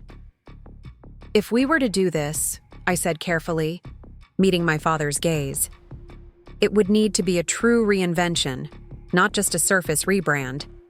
The core philosophy of Chen Financial would need to evolve. I understand that, my father replied with surprising readiness. And I'm prepared for that evolution. More than prepared. I believe it's necessary. My mother squeezed his hand supportively. We both do. Olivia leaned forward, her expression thoughtful. Would there be a role for someone with expertise in accessible design, in making financial services truly inclusive for non-traditional users? I smiled at my sister's thinly veiled self-promotion. Potentially, if it were done right. Speaking of doing things right, Alex interjected, I've been talking with some of the Singapore team about Asia-Pacific expansion possibilities. They're very interested in how alternative data models might work in emerging markets there.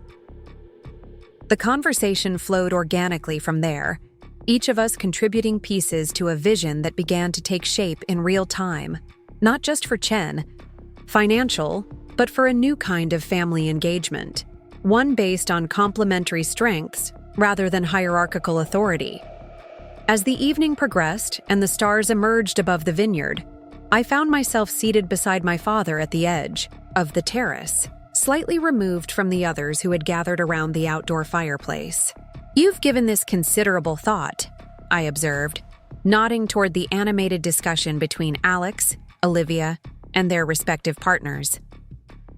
I've had motivation to think clearly about what matters, he replied, his voice quieter than usual. When you're forced to confront your mortality, priorities have a way of rearranging themselves. I studied his profile, noticing the new lines around his eyes, the slight silver at his temples that hadn't been there 2 years ago. And what are your priorities now? He turned to face me fully. Family, legacy, but not in the way I once defined those things. He gestured toward the vineyard stretching into darkness. I bought this place thinking it would appreciate in value, become an asset to pass down.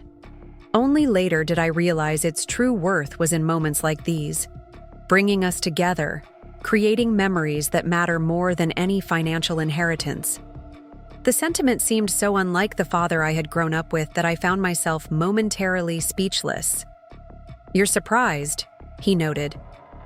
A little, I admitted. You've always been so focused on building, on achievement. And I missed things because of that focus, he acknowledged. Important things. Moments with you children that I can't get back. He paused, seeming to choose his words with unusual care. I don't want to make the same mistake with whatever time I have left. The simple honesty of this statement, free from the manipulation or calculation that had often characterized our interactions, touched something deep within me. This wasn't a business strategy or a negotiating tactic. This was a man confronting his regrets, seeking reconciliation while there was still time. I've been working on some preliminary concepts, I heard myself say. For Chen Financial, I mean. Nothing concrete yet, but a framework for how Alex's experience and my innovations might complement each other. Hope flickered across his features. Would you be willing to share those concepts? Not with me, with Alex. As a starting point for serious discussion. I considered this, weighing the vulnerability of sharing unfinished ideas against the potential of what might be built from those beginnings. Yes, I decided. I think I would. The relief in his expression was palpable. That's all I can ask for. A willingness to explore the possibility. We sat in companionable silence for a while, watching the others laugh around the fire, their faces illuminated in the dancing light. She would be proud of you, you know, my father said eventually. Your grandmother. The mention of my grandmother, whose memory had always been a touchstone for me, caught me by surprise. You think so? He nodded, certainty in his expression. She had that same quality, the ability to see opportunities others missed, to question why things couldn't be done differently. It made her difficult sometimes, stubborn. A small smile touched his lips, but it also made her remarkable. I had never heard my father speak of his mother this way, acknowledging both her challenging nature and her extraordinary gifts. The parallels he drew between us felt like a kind of benediction, an acknowledgement that the very qualities that had once frustrated him in me were now seen as valuable, even admirable. Thank you for saying that, I said quietly. He nodded, understanding the significance of the moment. It's simply the truth, long overdue in the telling. The weekend unfolded with similar moments of connection, not dramatic reconciliations or tearful apologies, but small bridges built through honest conversation, through the willingness to see each other as we were now rather than as we had been. By Sunday afternoon, as we prepared to depart, something had shifted in our family dynamic, subtle but unmistakable, like the first green shoots emerging after a long winter. Standing by my car, I hugged my mother goodbye with unaccustomed warmth. Happy birthday again, Mom. Thank you for including me this weekend. Thank you for coming, she replied, holding me a moment longer than strictly necessary. It wouldn't have been the same without you. My father approached as she stepped back, his expression uncharacteristically tentative. Safe drive back. To the city, he said, defaulting to practicality in the face of emotion. Thanks, Dad. I hesitated, then added, I'll send those notes to Alex tomorrow. The Chen financial concepts we discussed. Relief and pleasure mingled in his expression. Good, that's good. He paused, then added with careful casualness, perhaps we could have lunch next week to discuss your mother's birthday gift. I raised an eyebrow, intrigued by this transparent excuse for continued connection. Her birthday was yesterday. You already gave her the necklace. Ah, but that was just the public gift, he replied with a hint of his old confidence. I'm planning something more significant, something that would benefit from your input. The deliberate inclusion, the explicit valuing of my perspective, these were new notes in our relationship, ones I found myself wanting to encourage. Lunch would be nice, I agreed. Tuesday at that sushi place near your office? He nodded, satisfaction evident in his bearing. Perfect. I'll have my assistant confirm the details. As I drove back toward the city, windows down to catch the late summer breeze, I found myself reflecting on the strange circular journey that had brought me to this point. 2 years ago, walking away from my family had felt like the only path to becoming fully myself. Now, walking back toward them, but on my terms, from a position of strength and self-knowledge, felt like the completion of that journey rather than its reversal. The next morning, I forwarded my Chen Financial Reimagined document to Alex with a simple message. Initial thoughts. Nothing definitive, but a place to start the conversation. Let me know what resonates. His response came within the hour. This is brilliant, Ness, especially the section on community-centered lending practices. Can we meet to discuss? Lunch tomorrow? The easy collegiality of his message, the genuine enthusiasm for ideas that once would have threatened him. These were tangible evidence of how much had changed. I agreed to lunch, adding it to my calendar alongside my Tuesday meeting with our father. It was Olivia, however, who appeared at my office that afternoon, her portfolio now professionally bound and her expression a mixture of determination and nervousness. I submitted my application through proper channels, she announced without preamble.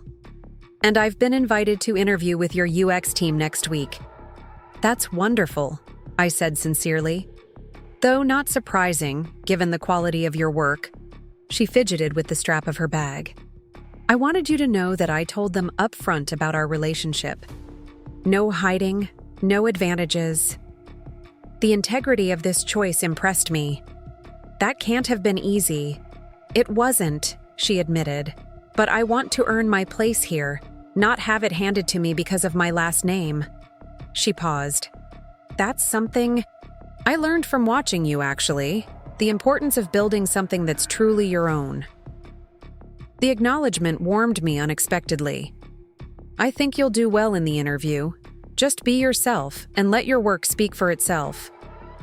That's the plan. She hesitated, then added, There's something else I wanted to talk to you about. After this weekend, Dad mentioned you and Alex might be considering a transformation of Chen Financial. I nodded cautiously. We're in very preliminary discussions. If it happens, if you both decide to move forward with it, I'd like to be involved. She straightened her shoulders, meeting my gaze directly. Not just as a sister or a daughter, but as someone who can contribute genuine value. My work with refugee communities, my understanding of financial exclusion from a user experience perspective, these could be assets in reimagining how Chen Financial interfaces with underserved clients. The passion in her voice, the clarity of her vision for her own contribution. These reminded me powerfully of my own determination 2 years ago, standing in our parents' living room with my Finroot proposal in hand. If Alex and I move forward with this, we'll need to build a strong team, I acknowledged. Your perspective would be valuable in that conversation. Relief and excitement flickered across her features. Really? You'd consider it? On your merits, yes, I clarified. The same way you're interviewing at Meridian, based on what you bring to the table, not your last name. She nodded emphatically. That's all I want, a fair chance to contribute. As Olivia left, I found myself contemplating the strange new reality taking shape around me. My brother, once my fiercest critic, now my potential business partner. My sister, once a distant figure in our family constellation, now seeking to join the work I had pioneered. My parents, once rigidly attached to narrow definitions of success, now openly supportive of new visions, new possibilities. The family that had once rejected me was reorganizing itself around the very qualities they had dismissed. Innovation, questioning established norms, valuing inclusion over tradition. Not because I had demanded this change, but because they had witnessed the power of these principles in action, in the success I had built without their approval or support. My lunch with Alex the following day confirmed this evolution. He arrived at the sleek downtown restaurant with a tablet full of notes on my proposal, questions that demonstrated genuine engagement rather than reflexive criticism. The community reinvestment metrics you've outlined here, he said, highlighting a section of my document.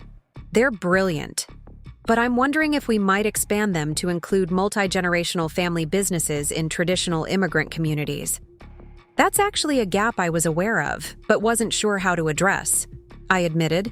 Your experience with family business structures might be exactly what's needed there. He nodded thoughtfully. I've been working with several Chinese-American family businesses through Morgan Stanley. Their succession planning challenges are unique. The intersection of cultural expectations and American business practices creates complications that standard models don't address well. That's exactly the kind of insight that makes me think this partnership could work, I said, surprised by my own enthusiasm. Your granular understanding of traditional client needs combined with my alternative approaches to assessment and inclusion. Alex looked up from the tablet, a hint of vulnerability breaking through his professional demeanor. Do you really think we could work together effectively, after everything? It was a fair question. One I had been asking myself since my father first proposed the possibility. "I think we're different people now than we were 2 years ago," I said carefully. "You've had to confront failure and adaptation in ways you never expected. I've had to build systems and lead teams, not just develop innovative algorithms. We've both grown up," he supplied. "Yes," I agreed. "And maybe more importantly, we've both proven ourselves. To ourselves. You don't need Dad's approval to validate your worth anymore. I don't need the family's recognition to know what I've built matters."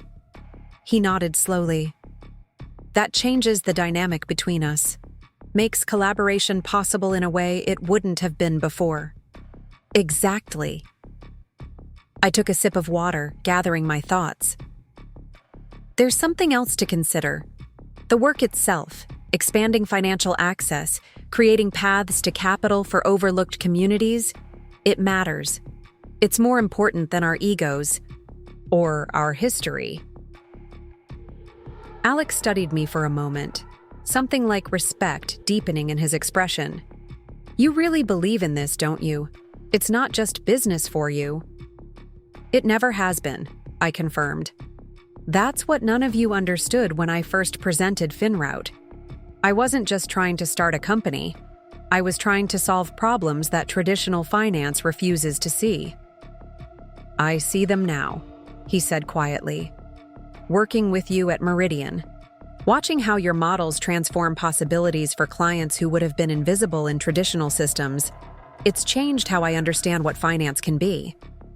The sincerity in his voice, the genuine evolution in his thinking, these were perhaps the most surprising developments in our transformed relationship. My brother hadn't just adapted to changing circumstances, he had allowed those circumstances to change him, to expand his understanding of value and opportunity. "If we do this," I said, leaning forward slightly, "it has to be a true partnership. Equal voices, equal vision." "I wouldn't want it any other way," he replied without hesitation. "Your innovations, my institutional knowledge, Father's legacy, reimagined through both our perspectives." Something shifted in that moment, a tentative possibility solidifying into a decision, a shared vision taking shape between us. Not erasing our complicated history, but building something new from its foundation, something neither of us could have created alone. "All right then," I said, extending my hand across the table. "Partners." He took my hand, his grip firm and equal. Partners. As we continued our lunch, refining concepts and identifying next steps, I found myself contemplating the strange alchemy of transformation. How rejection had fueled determination. How determination had created success. How success had opened doors to reconciliation I had never anticipated. My name on the building where my brother worked had been a powerful symbol of vindication, of the tables turning in ways he could not ignore. But the true victory wasn't in that external validation, powerful as it was. It was in the internal certainty that had allowed me to walk away when necessary and to return when right. Not as the desperate daughter seeking approval, but as a woman secure in her own value, offering collaboration from a position of earned strength. The following day's lunch with my father confirmed this evolution in ways both subtle and profound. We met at the sushi restaurant near his office, a place that had once been the site of tense business discussions during my college years. Now, as we settled into our familiar corner booth, the dynamics between us had shifted in ways neither of us could have predicted. "I understand congratulations are in order," my father said as we placed our orders. "Alex tells me you've agreed to move forward with the Chen financial partnership." I nodded, noting how he presented it as a fait accompli rather than a tentative exploration. Some habits were deeply ingrained. "In principle, yes. We're still working through the specifics." "Of course," he acknowledged. "Specific implementation follows strategic alignment. You'll figure out the details." The easy confidence in his tone, his certainty that Alex and I would successfully navigate the complexities ahead, represented a sea change from his former dismissal of my capabilities. "Now, about your mother's gift," he continued, smoothly transitioning topics. "I've been considering something significant for our anniversary, which, as you know, coincides with her birthday." "I assumed the vineyard weekend was the significant gift," I noted. "She seemed very pleased with it." He shook his head slightly. "That was for her birthday. I'm thinking of something more lasting, something that honors her contributions in ways I haven't always done properly." Intrigued by this uncharacteristic acknowledgement, I leaned forward. "What did you have in mind?" "A foundation," he said simply. "The Diana Chen Foundation for Women in Business, focused particularly on women re-entering the workforce after family obligations, women transitioning from supporting roles to leadership positions." The specificity of the concept, its clear connection to my mother's own truncated professional journey, caught me by surprise. "That's remarkably thoughtful, Dad." A slight smile touched his lips. "I'm capable of thoughtfulness, despite evidence to the contrary." He paused, his expression growing more serious. "Your mother sacrificed her own ambitions to support mine, to raise you children. It's time that sacrifice was acknowledged and, in some small way, redeemed through helping others avoid the same either-or choice." This level of reflection, of recognition for my mother's unacknowledged contributions, represented a profound shift in my father's perspective, one I wouldn't have believed possible 2 years ago. "I think she'll be deeply touched by this," I said honestly. "But why do you need my input?" He met my gaze directly. "Because I'd like you to be involved in shaping it. Your experience building something innovative from the ground up, your commitment to expanding access rather than reinforcing existing advantages, these perspectives would ensure the foundation has real impact rather than becoming just another tax write-off for wealthy donors." The deliberate inclusion, the explicit valuing of exactly the qualities he had once dismissed as impractical idealism, these represented perhaps the most meaningful acknowledgement he could offer. "I'd be honored to help," I said simply. As our lunch progressed, the conversation flowing more easily than it had in years, I found myself observing my father with new eyes, seeing not just the stern patriarch who had rejected my unconventional path, but a man capable of growth, of reconsidering firmly held positions in the face of compelling evidence. "There's something else I've been meaning to tell you," he said as we waited for the check. "Something I should have said sooner." I waited, giving him space to continue at his own pace. "I'm proud of you, Vanessa," he said, the words measured, but sincere. "Not just of what you've built or what you've achieved, though those things are remarkable. I'm proud of your courage, your integrity, your refusal to compromise your vision even when it would have been easier to conform." The acknowledgement, so long withheld and now freely offered, settled into the space between us, not erasing the past but offering a foundation for a different future. "Thank you," I said simply. "That means a lot." He nodded, understanding the weight of the moment.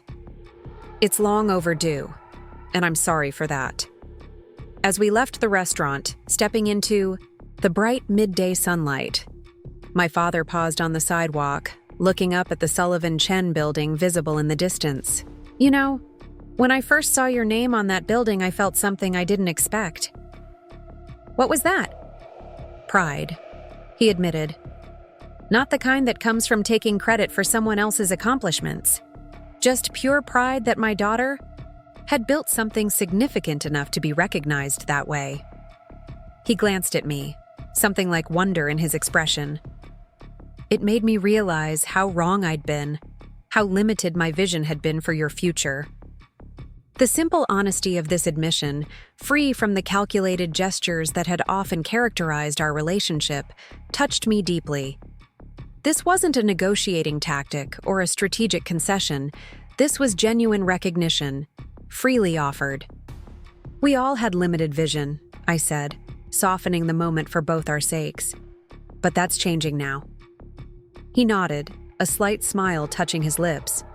Yes, thanks largely to you. As we parted ways, he returning to his office, I heading toward a meeting across town, I found myself reflecting on the strange alchemy of transformation that had brought us to this point. My name on that building had been a powerful symbol of vindication, yes. But the true victory wasn't in the external validation, powerful as it was.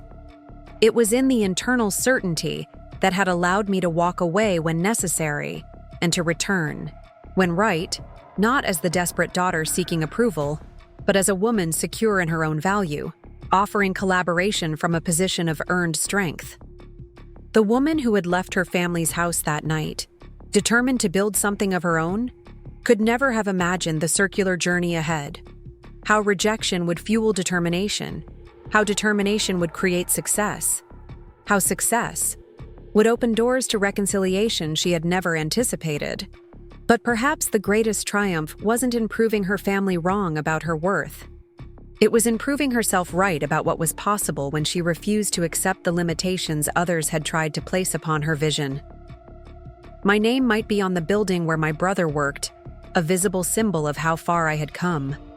But the real victory was in what that symbol represented, not just personal success, but the power of innovative thinking to create pathways where none had existed before.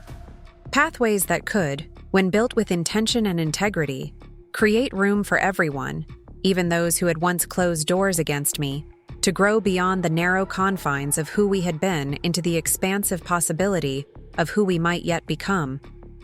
6 months passed in a whirlwind of transformation. The merger of my innovative approach with Alex's institutional knowledge created something neither of us could have built alone.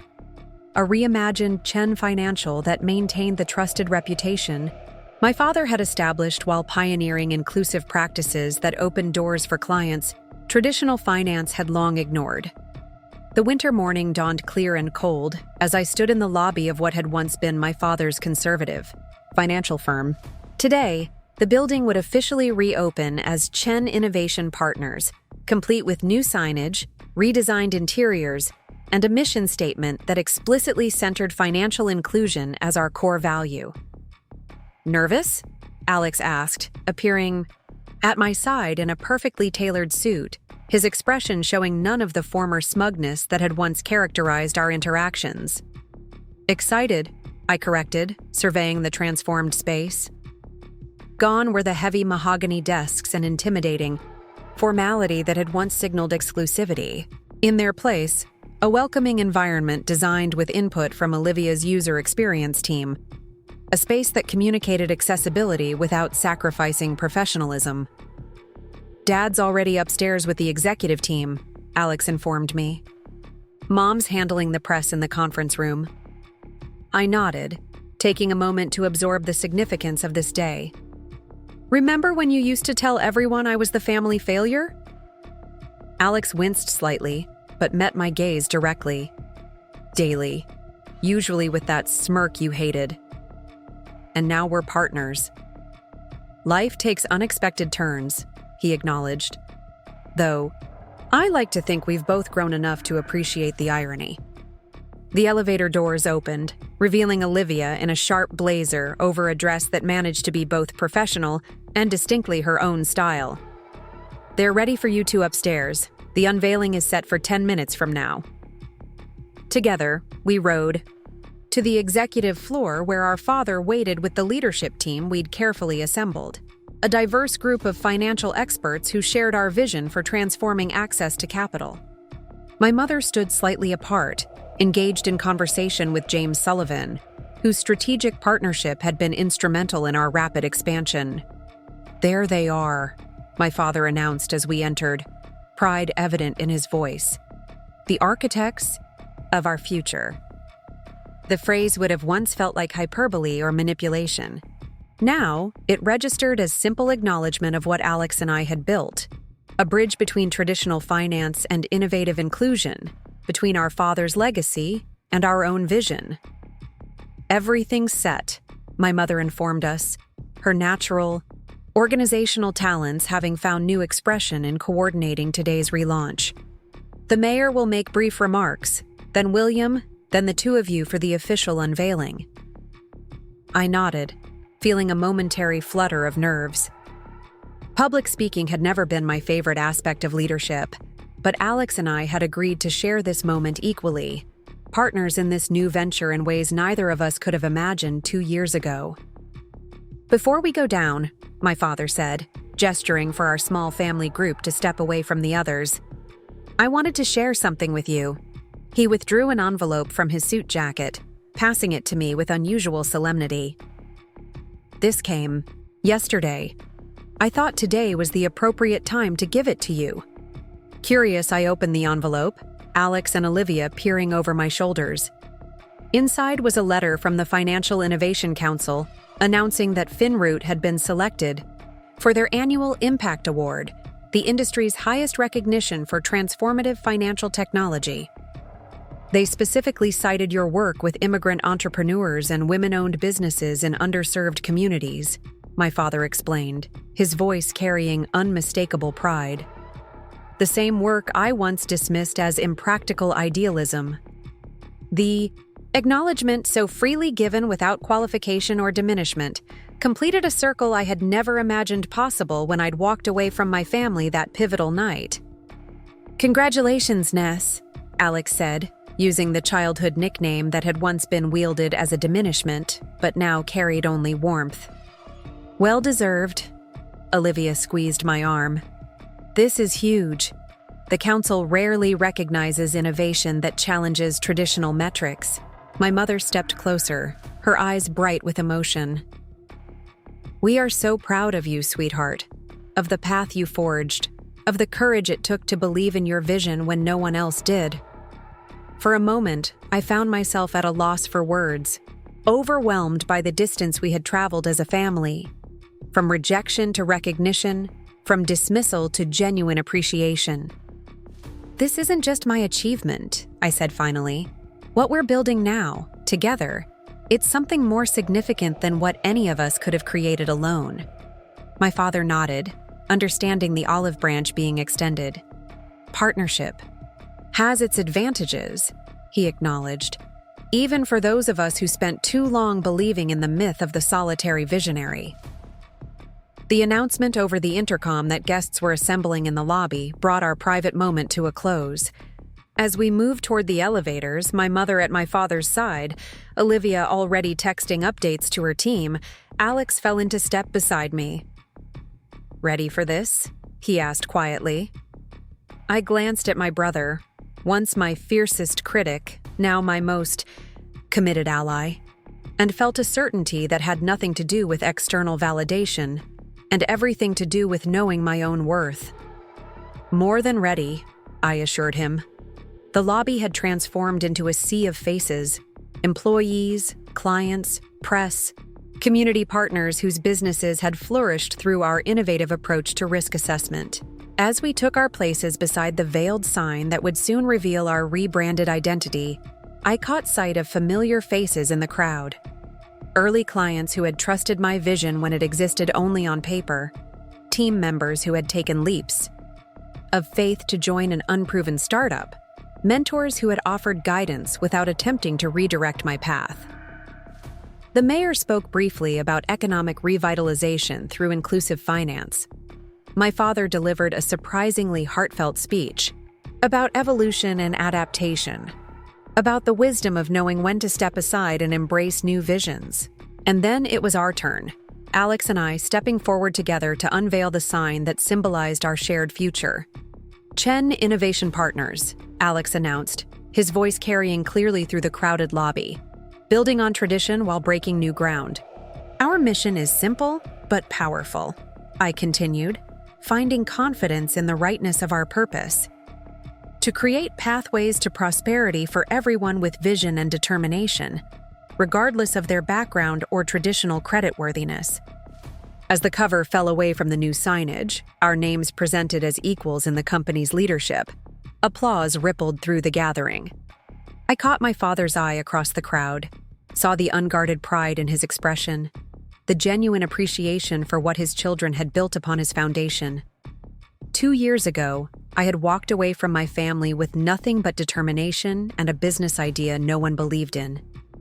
I had built something valuable enough that my name appeared on the building where my brother worked, a powerful symbol of vindication after years of being dismissed as the family failure. But the true victory wasn't in that external validation, powerful as it was.